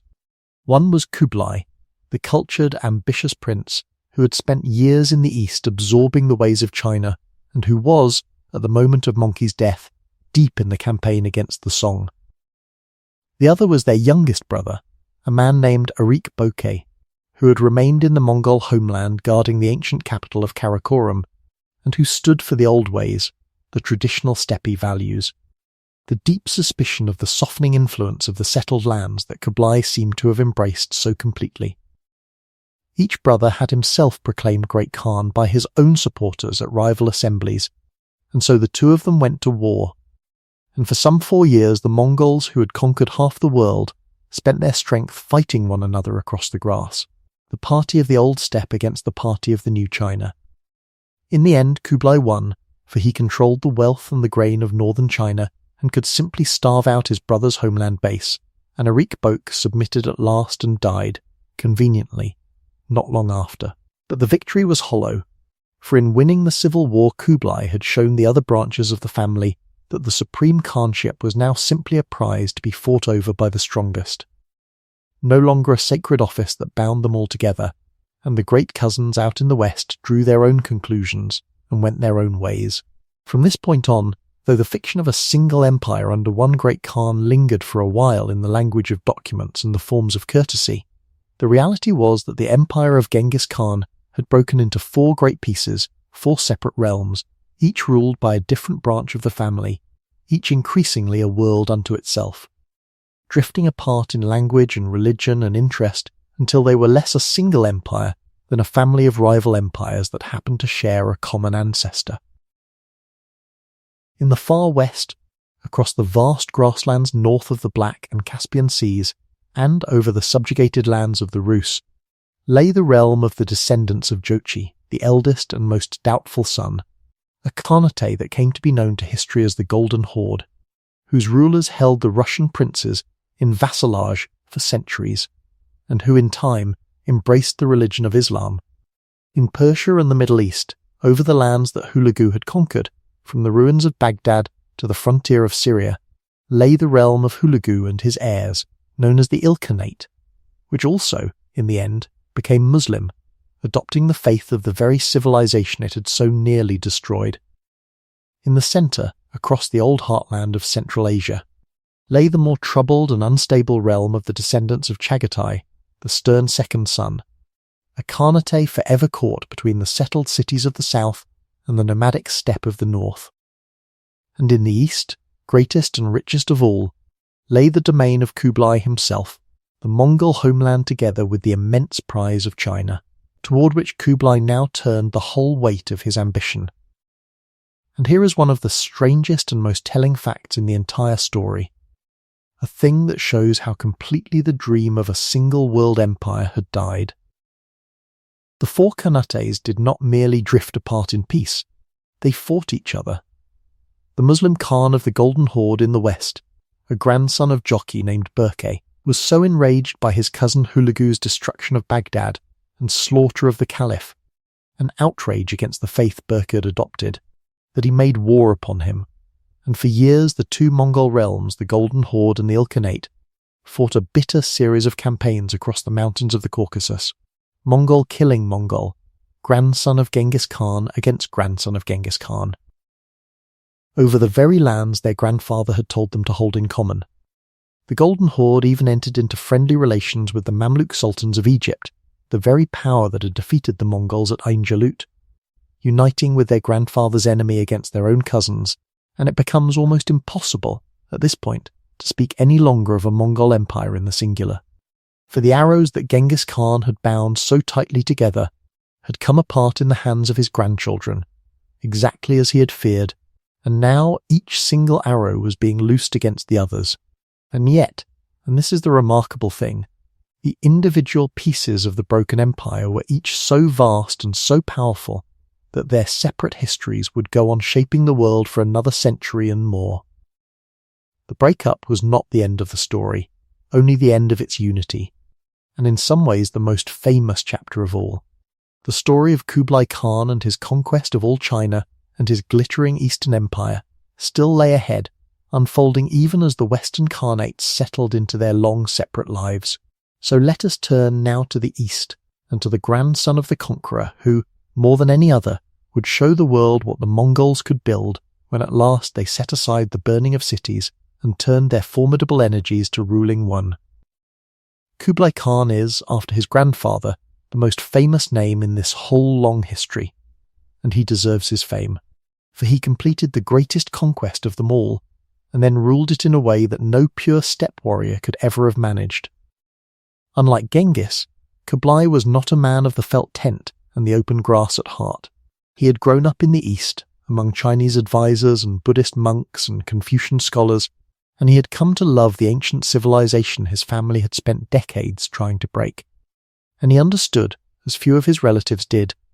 that to rule China one could not remain a foreign raider camped upon its surface, but had to become, at least in part, a Chinese emperor. And so, even before his conquest was complete,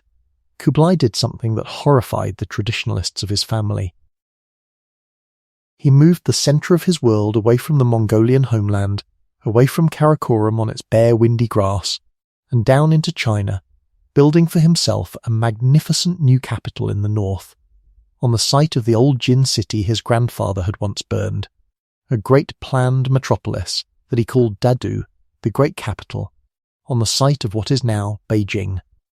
and a splendid summer city up on the grasslands to the north, a place of parks and palaces and marble halls, whose name, in the form Xanadu, would echo down the centuries in the dreams of poets who never saw it. He took a Chinese dynastic name for his rule, calling his imperial house the Yuan, the dynasty of the origin or the beginning, presenting himself not as a foreign conqueror at all, but as the legitimate heir to the long line of the emperors of China, the holder of the mandate of heaven, and in this way he clothed the raw Mongol conquest in the ancient robes of Chinese imperial tradition. But the robes did not yet cover the whole of China, for the rich and populous and stubborn Song dynasty still ruled the vast, watery, teeming south, and the war to conquer it, begun under Ogedei a generation before, still dragged on, the longest and hardest single struggle the Mongols ever faced. The south of China was almost everything the steppe was not, a land of great rivers and canals and flooded rice fields, of dense population and immense fortified cities, of heat and disease that wasted the northern horsemen, and above all of water, which the Mongol cavalry could not ride across. To conquer the Song, Kublai had to become something no Mongol had ever been. He had to build a navy. And he did, taking into his service Chinese and Korean shipwrights and sailors, learning the arts of river and sea warfare from the very people he was conquering, until the grandsons of men who had never seen a ship larger than a river raft commanded great fleets of war junks. The war turned upon the long and famous siege of the twin fortress cities that guarded the great central river, a siege that lasted some 5 years, in which the Song garrison held out with extraordinary courage against everything the Mongols could bring, until Kublai sent all the way to his cousins in distant Persia for 2 master engineers who knew the secret of building the largest and most powerful counterweight siege engines in the world, great trebuchets that could hurl enormous stones with shattering force, and with these terrible machines the walls were at last broken, and the key to the south was won. After that the Song cause slowly collapsed, city after city falling or surrendering, the imperial court fleeing ever southward before the advancing Mongols and their fleets, until in the year 1279 the very last remnant of the Song, a court in exile clinging to a fleet of ships off the far southern coast, was cornered in a great final sea battle. And when all was lost, a loyal minister took the last boy emperor of the Song, a child of 7, into his arms and leapt with him from the deck into the sea, so that the dynasty ended in the waves rather than in surrender, and with them, it was said, many hundreds of loyal officials and their families also drowned themselves rather than live under foreign rule. And so, for the first time in all its long history, the whole of China, north and south together, passed under the rule of a single foreign conqueror, and Kublai Khan, grandson of the boy once abandoned to starve on the Onon River, sat upon the throne of the oldest continuous civilization on earth as the emperor of it all. It was under Kublai, and in these years of the united Yuan Empire, that the Mongol East became for a time the most cosmopolitan and dazzling court in the world, drawing travellers and merchants and adventurers from every corner of the earth, and it is from one of these visitors that much of what medieval Europe came to know, or to imagine, about the wealth of the East would flow. A young Venetian merchant named Marco Polo, travelling with his father and uncle along the great trade roads that the Mongol peace had thrown open, came to Kublai's court and, by his own famous account, spent many years in the service of the great Khan, and when at last he returned home, and later dictated the story of his travels while a prisoner of war. His descriptions of the immensity and wealth and sophistication of Kublai's empire, of cities greater than any in Europe, of paper money and coal that burned like wood and posts that carried messages with impossible speed, of riches beyond the counting of Western kings, seemed to his readers so extravagant that many simply refused to believe them, and called him the man of a million lies. But he had in the main told the truth, or close enough to it, and his book would fire the imagination of Europe for centuries, planting in the Western mind a vision of the fabulous wealth of the Indies and the East that would, in time, help send other adventurers sailing westward across unknown oceans in search of a way to reach it, so that the ripples of Kublai Khan's glittering court would, in the end, help wash a Genoese sailor named Columbus onto the shores of a world that neither he nor the great Khan had ever dreamed existed. Yet even Kublai Khan, master of all China, found that there were limits to what the power of the Mongols could reach, and the story of his later years is in large part the story of those limits, of great expeditions launched with enormous confidence into lands where the horse and the bow could not prevail, and of the sea and the jungle and the monsoon rain teaching the heirs of the steppe the one lesson their grandfather had never had to learn, which was how to lose. The most famous of these failures came against the islands of Japan, off the eastern coast, whose warriors had never bowed to any mainland power, and whose rulers contemptuously refused Kublai's demands that they submit and pay him tribute even on one occasion, putting his envoys to death, an insult of the kind the Mongols never forgave. Twice Kublai gathered great armadas, vast fleets carrying tens of thousands of soldiers across the water to force the islands into obedience, and twice the result was catastrophe. The first invasion, a smaller affair, landed and fought fiercely, but was troubled by the stubborn resistance of the Japanese warriors and withdrew to its ships, where a sudden storm scattered and wrecked much of the fleet. The second, some years later, was one of the largest seaborne invasions attempted anywhere in the world before modern times, a truly enormous force, but it was held off the coast for weeks by the defenders, who had built walls along the likely landing beaches and fought the invaders to a standstill among the surf and the sand. And then, while the great fleet lay crowded and vulnerable offshore, unable to force a landing, there came out of the sea a mighty typhoon, a howling wall of wind and water that fell upon the packed ships and smashed them against one another and against the rocks, and drove them under in their thousands, drowning a host beyond counting in a single terrible day and night. The Japanese, saved twice from conquest by these providential storms, gave the wind a name that has never been forgotten: the kamikaze, the divine wind, believing that heaven itself had sent the tempest to protect their sacred islands, and the belief that Japan could not be conquered, that the gods would always send the wind, sank deep into the soul of the nation and would echo, in strange and terrible ways, far into the 20th century. Nor was it only at sea that the Mongols found their limits. Kublai sent his armies south into the hot green lands of what we now call Vietnam, against the kingdoms there, and though his soldiers won battles and even took the enemy capitals more than once, they could not hold the steaming, disease-ridden country, where the heat wasted them and fevers thinned their ranks, and the tough local peoples melted away into the jungle, only to fall upon the invaders. Again the moment they grew weak, harrying them with ambushes and raids until, again and again, the Mongols were forced to withdraw, having gained nothing they could keep. In the dense forests and flooded deltas of the tropical south, the great advantages of the steppe cavalry, its speed and mobility and its clouds of arrows, counted for little, and the northern horsemen sickened and died in a climate their bodies had never known. The most distant and most hopeless of all these ventures was an expedition Kublai sent by sea against the great island of Java. Far to the south in the tropical seas, an enterprise so remote from the grasslands where the empire had been born that its very attempt shows how far Mongol ambition had outrun Mongol strength. The expedition became entangled in the local wars of the island's princes, was cleverly tricked and turned upon by the very ally it had come to support, and limped home having achieved nothing but the loss of many men, a fitting emblem of the overreach of Kublai's later years, when the momentum of a century of conquest carried Mongol arms into places they could never have held even had they taken them. These failures did not shake the vast heartland of Kublai's empire, which remained secure and immensely rich, but they marked, clearly and finally, the end of the age of endless expansion. The tide that had begun to rise on the Onon River more than 100 years before, and had swept without check across half the world, had reached, in the storms off Japan and the fevered jungles of the south and the far tropical seas, the outer shores that it could not pass, and from now on the story of the Mongols would be less a story of conquest and more a story of rule, and then, slowly, of decline.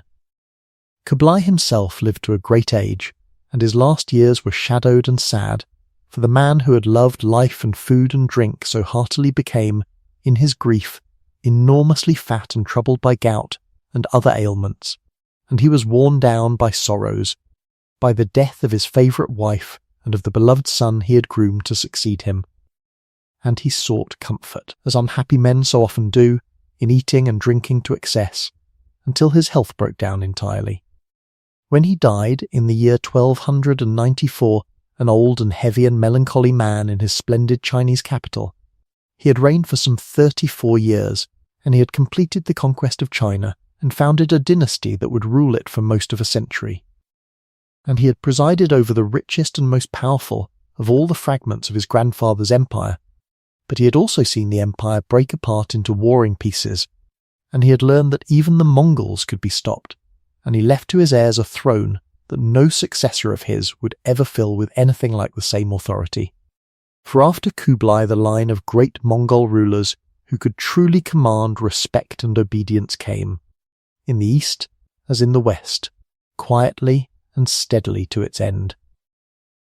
Before we follow the empire down into its long decline and its final dissolution, it is worth pausing here, at the height of its reach, to sit for a while with a quieter and less bloody side of the story. For the Mongols did not only destroy, and the world they made in the years of their dominion was in some ways one of the most connected and open that had ever existed, and to leave that out would be to tell only half the tale.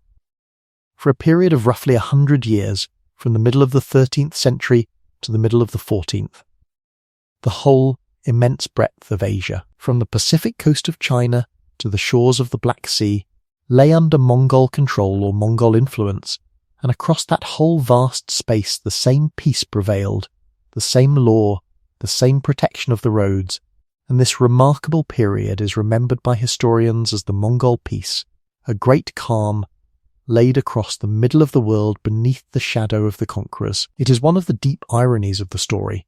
and there are many, that the same people who had drowned Baghdad in its own ink and piled the skulls of Samarkand in heaps now presided over one of the great ages of trade and travel, and the exchange of ideas in all of human history. For the Mongols, whatever their cruelty in war, understood the value of commerce as few rulers before them ever had, and they used their control of the whole length of the old Silk Roads to make those roads safer and busier than they had been for 1,000 years. A merchant could now load his camels in the markets of Persia or the ports of the Black Sea and travel, under Mongol protection, all the way to the cities of China, changing horses and finding shelter at the relay stations, guarded against bandits by the harsh Mongol law that punished robbery with death. And, it was said, with the usual exaggeration but not without truth, that a traveller could journey the whole enormous length of the road from the west to the east with a fortune in gold upon his back and never once be troubled. Along those open roads flowed not only silk and spices and silver and jade and porcelain, but something far more precious and far more lasting, which was knowledge, ideas, techniques, inventions, passing from one end of the world to the other more freely than ever before. From China, westward travelled discoveries that would change the whole later history of the world, the knowledge of gunpowder and the weapons made from it, which would in time transform the warfare of Europe and end the age of the armoured knight and the stone castle, the art of printing, the making of paper money, the use of the magnetic compass for finding one's way, advances in medicine and astronomy and mathematics. From the west and from the Islamic lands, eastward, travelled other learning, other techniques, other faiths. At the Mongol courts, Chinese doctors and Persian astronomers and Arab mathematicians and European craftsmen worked side by side, and maps were drawn that showed, for almost the first time, the true shape and extent of the connected world. The Mongols themselves, having no great civilization of their own to impose, acted as a kind of vast conducting medium, careless of the origin of a useful thing, and interested only in whether it worked, moving skilled men and good ideas from wherever they were found to wherever they were wanted, so that the whole of the connected world was for a century stirred together as it had never been before. This great opening of the roads had consequences that ran far beyond the trade in goods. It was in these years that European travellers and missionaries first went east in any numbers and brought back real knowledge of the lands of China and Central Asia, replacing old legends with something closer to fact, and it was the tales of that Eastern wealth, above all the famous book of the Venetian traveller, that would one day help inspire the great voyages of European exploration. In a very real sense, the world grew smaller and more connected under the Mongols than it had ever been. The two ends of the great landmass of Asia brought, for a brief and shining and violent century, into a single system of trade and travel and exchange. But the same open roads that carried silk and gunpowder and learning also carried something else, something silent and invisible and far more deadly than any Mongol army. And here the story turns dark again, in a way that no one at the time could have understood. For it seems that somewhere in the heart of Asia, in the very lands the Mongols had opened up, there stirred a sickness, a terrible plague, and along the busy trade roads that Mongol peace had made safe, carried by the fleas upon the rats that travelled with the caravans and the ships and the grain, the sickness began to move, slowly at first, and then faster, following the very arteries of commerce that were the empire's proudest achievement. By one grim and famous account, the plague first struck at Europe when it was carried into a Genoese trading town on the Black Sea coast that was being besieged by the army of the Golden Horde, and the Mongol commander, whose own men were dying of the pestilence, ordered the infected corpses of his soldiers flung by catapult over the walls into the crowded town,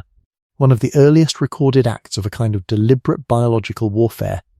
and from that town the fleeing merchants carried the infection in their ships to the ports of Italy, and from there it spread across the whole of Europe. Whether or not it truly began in exactly that way, the deeper truth is plain enough, that the great connected world the Mongols had made was the very thing that allowed the plague to spread so far and so fast, out of Inner Asia and across China and Persia and the Islamic lands and all of Europe, in the space of only a few years, the pestilence that later ages would call the Black Death, which killed, by the most sober estimates, something between 1/3 and 1/2 of all the people of Europe, and untold millions more across Asia and the Middle East, one of the very greatest catastrophes ever to befall the human race. It is a terrible and fitting emblem of the double nature of the whole Mongol story, that the same open roads which carried the light of learning from one end of the earth to the other should also have carried the darkness of the greatest plague in history, and that the age of the world's greatest connection should have ended in the age of its greatest dying. There is another gentle side of the Mongol age that deserves its quiet place here, alongside the trade and the terror, and that is the strange and open world of faith and learning and manners that grew up at the Mongol courts, which were, for a while, among the most curious and tolerant meeting places of ideas anywhere on earth. We have already noted the conqueror's own policy of religious tolerance, his exemption of the holy men of every faith from taxes, and his welcome of learned men of every creed, and it is worth seeing what that openness actually looked like in practice, for it produced scenes that would have been almost unthinkable in the narrower kingdoms of the West. At the court of the great Khan, in the strange cosmopolitan capital out on the grass, there gathered together Buddhist lamas from Tibet, Christian priests of the Eastern churches, Muslim imams and scholars, Taoist sages from China, and the shamans of the old steppe religion, and the Khans, genuinely curious and perhaps also shrewdly unwilling to offend any god, would summon them to debate their beliefs before the throne, to argue the merits of their faiths in open contest, while the lords of the empire listened. One such great debate, staged before the great Khan and described for us by a European friar who was present, saw Christians and Muslims and Buddhists set to dispute the nature of God and the world and the soul. With translators and rules and umpires, the whole affair conducted, by the friar's slightly rueful account, less like a war of religions than like a courteous and rather convivial contest, at the end of which everyone drank together and no one was any the worse, and no one, of course, was converted. But no one was harmed either, which in that age was itself a small marvel. This same openness drew to the Mongol service, and to the courts of the Western Khanets, a great flowering of scholarship, for the Mongols valued useful knowledge wherever they found it, and gathered learned men from across the world to serve them. In the Ilkhanate of Persia, under Mongol patronage, there was built a magnificent observatory where astronomers from many lands worked together to chart the heavens with a precision not seen before. and there a great minister, himself a physician and a scholar, compiled one of the first true histories of the whole world, drawing together the stories of the Mongols and the Chinese and the Persians and the Franks of Europe into a single vast chronicle, a project made possible only by the connectedness that Mongol rule had created. Persian miniature painting, that jewel of Islamic art, was enriched by Chinese techniques and motifs that travelled west along the open roads. Dragons and clouds and landscapes appearing in the manuscripts of Persia, while in China the arts flourished under the Yuan in new directions, the theatre and the novel, and a certain freedom in painting growing in the space the foreign rulers left. Even the humble machinery of daily rule showed this mixing. For the Mongols, who could not themselves supply the clerks and accountants and administrators that an empire needs, staffed their governments with men gathered from everywhere, so that a traveller might find a Persian official governing a Chinese province, or a Chinese engineer serving in Persia, or a European craftsman making treasures on the Mongolian grass. All of them moved about the empire like pieces on a board by rulers who cared nothing for where a useful man came from and everything for what he could do. It was, in its way, a kind of early glimpse of a connected world.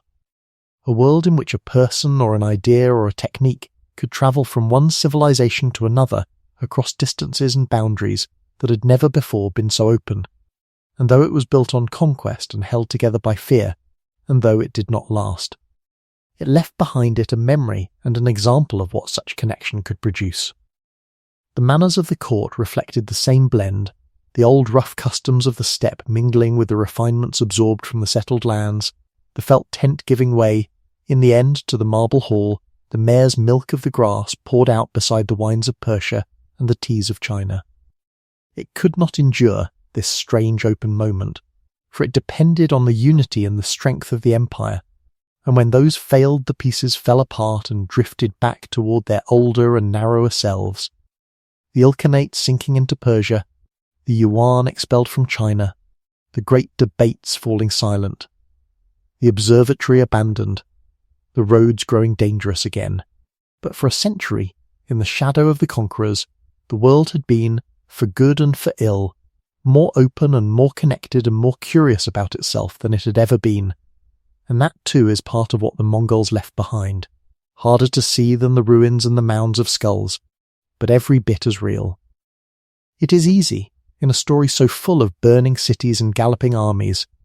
to forget the far larger number of people who did not die in the conquests, but simply lived on afterward, under Mongol rule,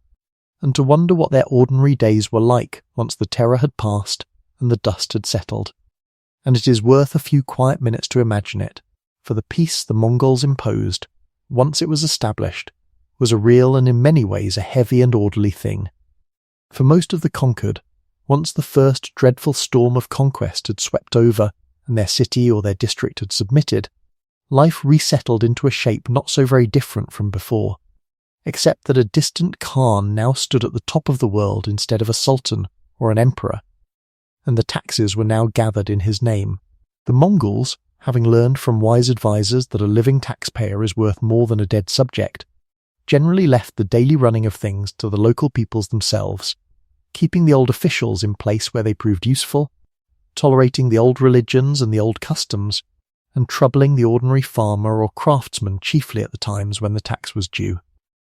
That tax could be heavy, and the census takers who came to count the households and the fields and the herds were not loved, for to be counted was to be known, and to be known was to be taxed, and the Mongol reckoning was thorough. But there was, against that, the great gift of order. The roads were safe as they had rarely been safe before, patrolled and protected. The bandits who had once made every journey a gamble now hunted down without mercy under the harsh law, so that trade could move and people could travel, and a merchant could carry his goods across enormous distances in a security that earlier ages would have envied. The relay stations of the Yam spread their network across the whole breadth of the empire, and along them moved not only the Khan's messengers, but, under proper authority, officials and envoys and favoured travellers, provided with fresh horses and food and lodging at each post, so that the empire was stitched together by a constant flow of movement along its arteries. The great law, the yasa, hung over all of it, harsh and simple and, by the standards of the age, remarkably even-handed, for it fell upon high and low alike, and a Mongol noble who broke it could suffer as surely as a conquered peasant, and its very harshness brought a kind of peace. For men who knew that theft and betrayal and the disturbance of the peace were punished with death thought twice, before reaching for what was not theirs. Under this order there flourished the great age of trade we have already seen, and with it a steady coming and going of people such as the world had rarely known, missionaries and merchants and adventurers and scholars moving back and forth across the whole span of Asia, so that ideas and goods and faiths and skills flowed along the guarded roads in both directions. For the humble, of course, the great events of the empire, the deaths of Khans and the quarrels of princes and the far-off wars against the Song or in the jungles of the south, were rumours from another world, of no more direct concern than the movements of the distant stars, and their lives turned, as the lives of ordinary people always have, upon the nearer and smaller things. The harvest and the weather, the birth of a child and the death of a parent, the price of grain and the health of the animals, the small round of the seasons under whichever lord happened to sit, unimaginably far away at the top of the world. And yet even they lived within something genuinely new, a single vast connected order laid across the middle of the earth,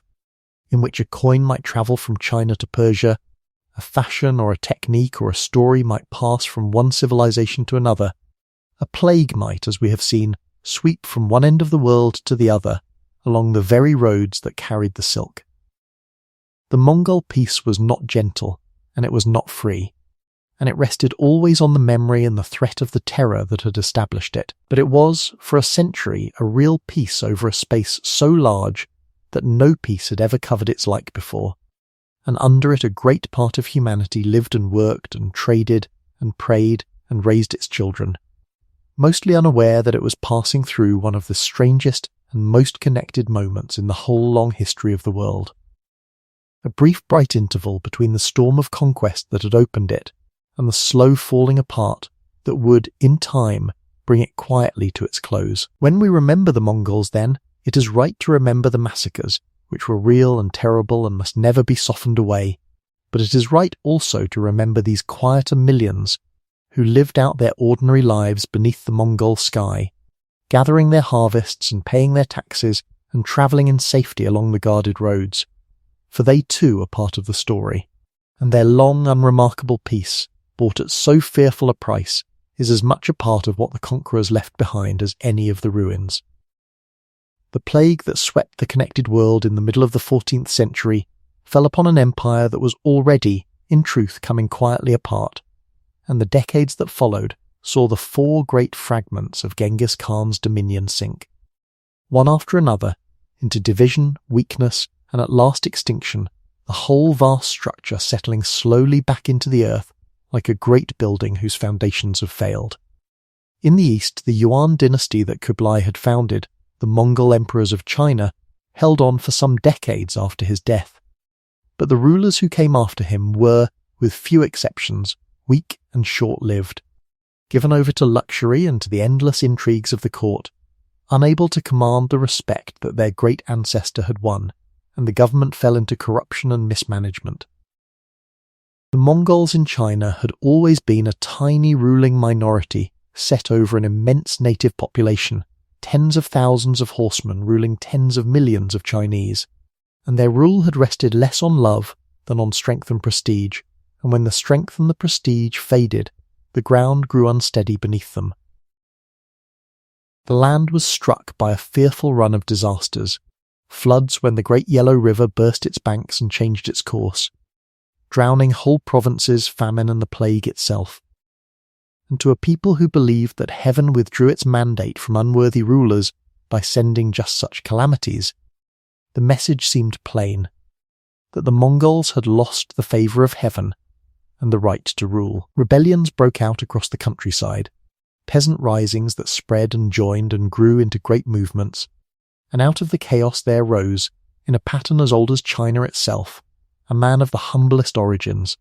a poor orphaned peasant who had once been a wandering beggar and a monk, who gathered the rebel armies to himself and drove the Mongols before him, and in the year 1368 took the great capital and proclaimed a new native dynasty, the Ming, the Brilliant, which would rule China for the next 3 centuries. The last Yuan emperor did not stay to die in his palace, but fled north with his court, back up onto the Mongolian grasslands from which his people had come a century and a half before. Back to the felt tents and the open steppe, the whole immense adventure of the Mongol conquest of China ending as it had begun. With horsemen riding out across the northern grass, only now they were riding not to conquer the world but home in defeat, and the descendants of Kublai became once more what the ancestors of Genghis had been, one quarrelsome nomad people among others on the wide cold plain. In the west, the other Khanates met their own ends, each in its own way. The realm of Hulagu in Persia, the Ilkhanate, which had destroyed Baghdad and then, in one of history's great reversals, had itself embraced the religion of Islam that it had so nearly extinguished, flourished for a time as a centre of art and learning, its Mongol rulers becoming patrons of Persian poetry and painting and history. But it too depended on strong rulers, and when its line of Khans failed and died out without a clear heir in the earlier 14th century, it simply dissolved, breaking apart into a patchwork of squabbling local dynasties, the Mongol identity of its rulers fading away into the far older and deeper civilization of Persia that had absorbed them. The Khanate of Chagatai in the centre, always the most unstable, split into halves and sank into confusion. And in the far west, the Golden Horde, the realm of the heirs of Jochi over the Russian lands, proved the longest-lived of all, holding the princes of the Rus in tribute for generation after generation. But it too, in time, weakened and divided. Into the wreckage of the central lands there rode, near the end of the 14th century, one last world conqueror in the old style, a lame but brilliant and utterly ruthless warlord named Timur, or Tamerlane as the West came to call him. A man who was not himself a descendant of Genghis Khan, but who married into the line and ruled in its name and consciously modelled himself upon the great. Conqueror, and who carved out for a brief and bloody moment a new empire from the ruins of the old, campaigning with a savagery that rivaled anything in the original conquests, building towers of skulls outside the cities he broke, and dealing among his many blows a shattering defeat to the Golden Horde from which it never fully recovered. But Timur's empire, held together by nothing but his own terrible will, fell to pieces almost the moment he died, as such empires do, and he is best understood not as a true heir of the Mongols, but as their last fading violent echo,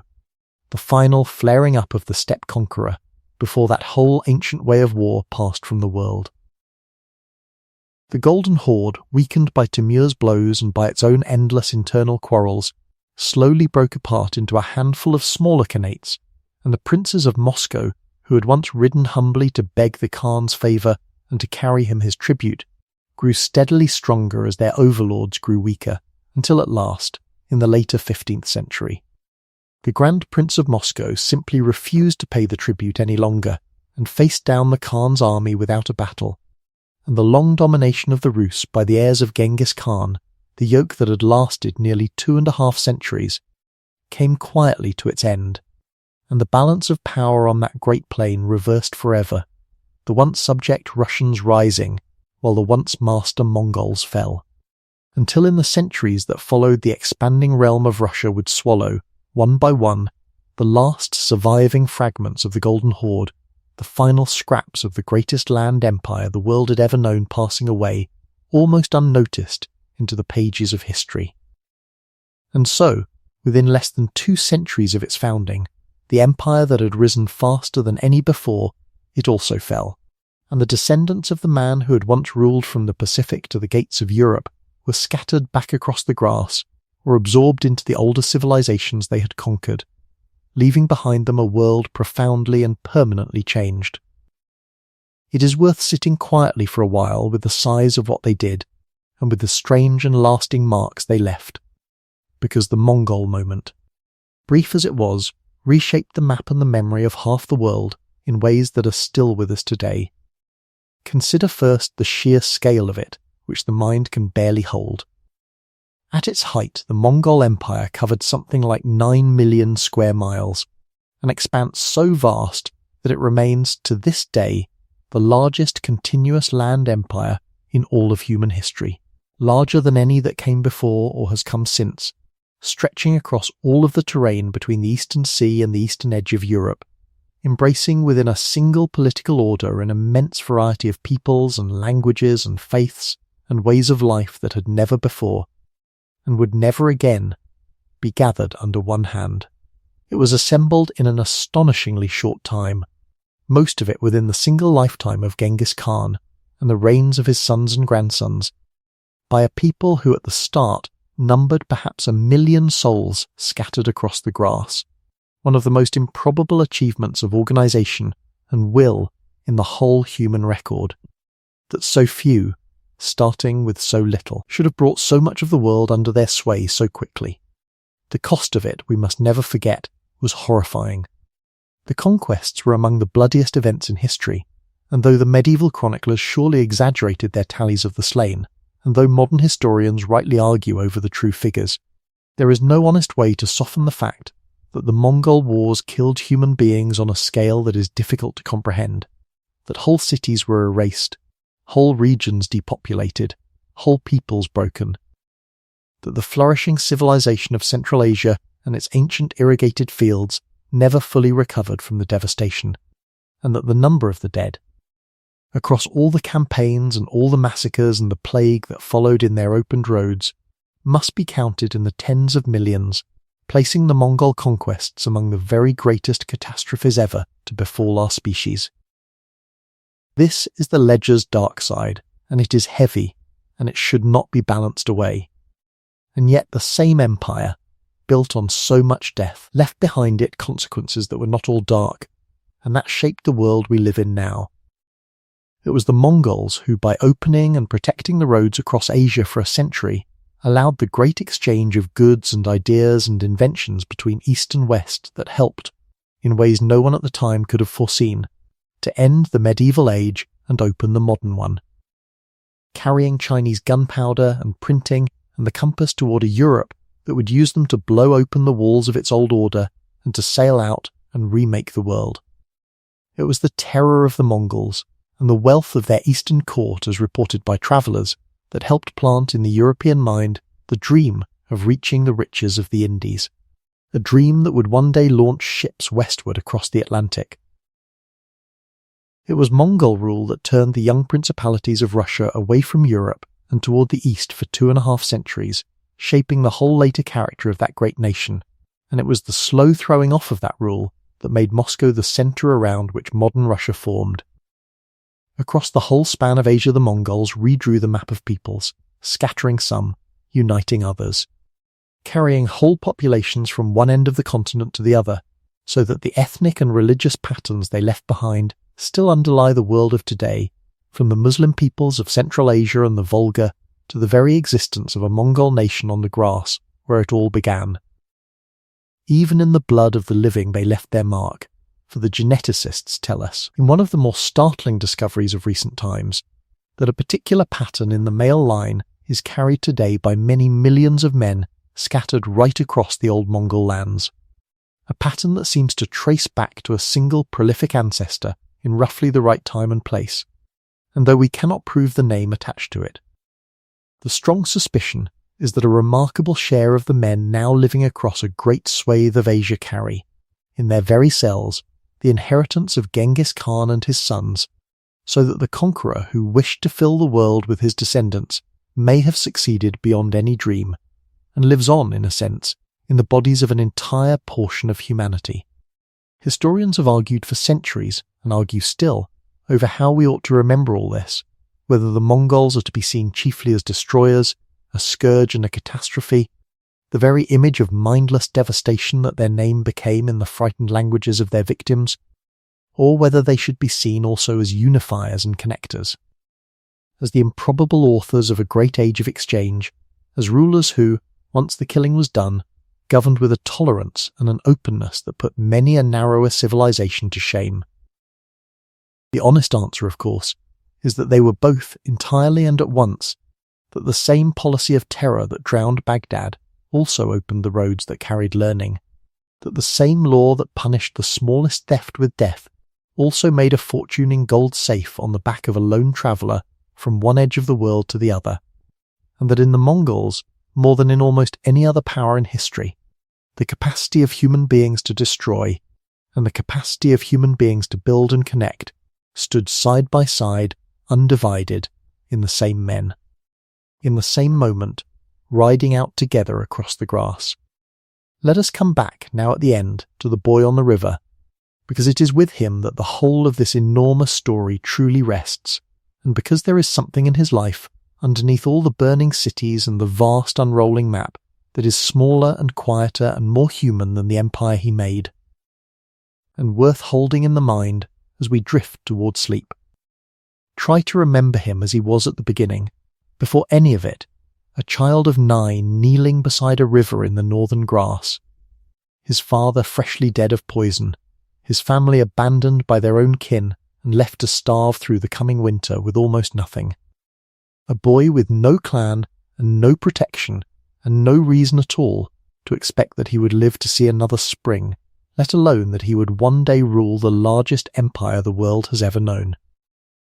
Everything that he later became, all the ruthlessness and all the genius, grew directly out of that cold and hungry beginning. Because his own kin abandoned him, he learned to trust loyalty rather than blood, and built an empire on men bound to him by faith and reward rather than by birth. Because he was betrayed again and again by those who should have protected him, he learned never to forgive a betrayal and never to forget a kindness, and made of that iron memory the foundation of a discipline and a devotion that his followers would die for. Because he had known what it was to have nothing, he shared the spoils of victory with an open hand that won him the love of the humble and the overlooked, the herdsmen and the outcasts, who became the backbone of his armies. And because he had grown up in a world where the strong took what they could, and the weak simply died, he never doubted for a moment his right to take the whole world if he could reach it, and felt, it seems, very little of the hesitation that a gentler upbringing might have taught him. He was, by any measure our own age would recognise, a man responsible for suffering on a scale almost beyond imagining, and it would be a kind of moral cowardice to look away from that. And yet he was also, undeniably, one of the most extraordinary human beings who ever lived, a man of towering ability and vision and force of will, who dragged himself up from the very bottom of the world and reshaped the whole of it, and who possessed, alongside his terrible capacity for destruction, a genuine curiosity, a genuine tolerance, a genuine willingness to learn from anyone and to use the best of whatever he found. That set him apart from many a smaller and crueler tyrant. He could not read, and he never learned, but he gave his people writing. He came from a world of feuding clans, and he forged from it a nation, and then an empire. He destroyed civilizations, and he connected them. The step that made him is still there, of course, unchanged in its essentials across all the centuries. The same wide ocean of grass under the same enormous sky, the same felt tents, the same horses grazing with their heads down in the long evening light, the same wind moving in slow waves from one edge of the world to the other. If you were to stand there today, out on the Mongolian grass where it all began, near the headwaters of the Onon River where the boy was born, and where, somewhere beneath the turf, in a grave that has never been found and never will be, the old conqueror is said to lie, you would see very little to tell you that this quiet and beautiful and empty country had once sent forth the storm that shook the world. You would see the grass, and the sky, and the herds, and perhaps a distant scattering of tents with their thin threads of smoke rising into the still air, and a rider far off on the horizon, and an old man sitting outside his door at the end of the day, looking west at nothing in particular, exactly as they must have looked 800 years ago and 800 years before that. The empire is gone. The four khanates have crumbled into dust, their cities fallen or grown into other cities that have forgotten them, their ruling houses dead or absorbed into the older peoples they once ruled. their very name a fading memory in most of the lands they conquered. The largest empire the world has ever known has passed away almost as completely as if it had never been, leaving behind it only the grass, and the memory, and the invisible inheritance in the blood and the borders and the trade roads and the reshaped nations that carry, without knowing it, the mark of those horsemen who rode out of the north so long ago. That is the way of empires in the end. They rise, sometimes with astonishing speed, out of hunger and will and the genius of one hard and driven man, and they spread across the face of the world and seem, for a season, as though they will last forever and swallow everything. And then they slow, and they divide, and they quarrel, and they weaken, and they fall, and the grass grows back over them, and the wind moves on across the plain as though they had never been. Nothing that human hands build lasts, not the walls of Baghdad, nor the libraries of Samarkand, nor the marble halls of Xanadu, and not the greatest empire ever assembled by the hand of man. But history does not truly disappear. It only sinks down, quietly, and becomes the ground beneath our feet, the shape of the countries on the map, the roads that trade still follows, the words in our languages, the faces of whole peoples, the long, slow consequences reaching down the centuries into the ordinary world of today, so that even now, lying here in the dark at the far end of 800 years, you are closer to that boy on the river than you might ever have supposed. And now, as the story settles, let your mind wander back over it one last time, very slowly, the way you might walk once more through the rooms of a house before turning out the lights, not trying to hold any of it firmly, just letting the pictures drift past in the warm dark behind your eyes. Let yourself see, one more time, the wide ocean of grass in the last red light of evening, the felt tents small against the openness, the horses grazing with their heads down, the thin blue smoke rising straight into the still air. See the boy kneeling by the cold river with nothing in the world but his mother and his brothers and his stubborn refusal to die. See him grow and gather men to himself, one family at a time, herdsmen and outcasts drawn to a young leader who kept his word and shared what he had. See the great assembly by the Onon River, the horsetail standards planted in the earth, the many tribes made one, and a new name given to a man who had risen from nothing, the universal ruler, the oceanic Khan. See the armies riding out, south across the Great Wall into China, west across the deserts into Persia, the felt tents and the Chinese engineers and the string of horses and the clouds of arrows, the cities opening or burning, the map of the world unrolling beneath the hooves. See the relay riders galloping station to station across the width of Asia, changing horses in the grey dawn, carrying the Khan's word across distances no message had ever crossed so fast. See the strange cosmopolitan cities that rose in the conquest's wake, Karakoram with its silver fountain flowing with the wine of a whole empire, and Xanadu with its marble halls up on the northern grass, and the Venetian traveller kneeling before the great Khan with tales that no one at home would believe. See the roads open from one end of the earth to the other, the caravans moving safely across the whole breadth of the world, silk going west and gunpowder going west, and learning flowing in every direction, the two ends of Asia stitched together for one brief shining violent century. And then see it all begin to come apart, gently, the way everything comes apart in the end, the brothers quarrelling, the empire dividing into four,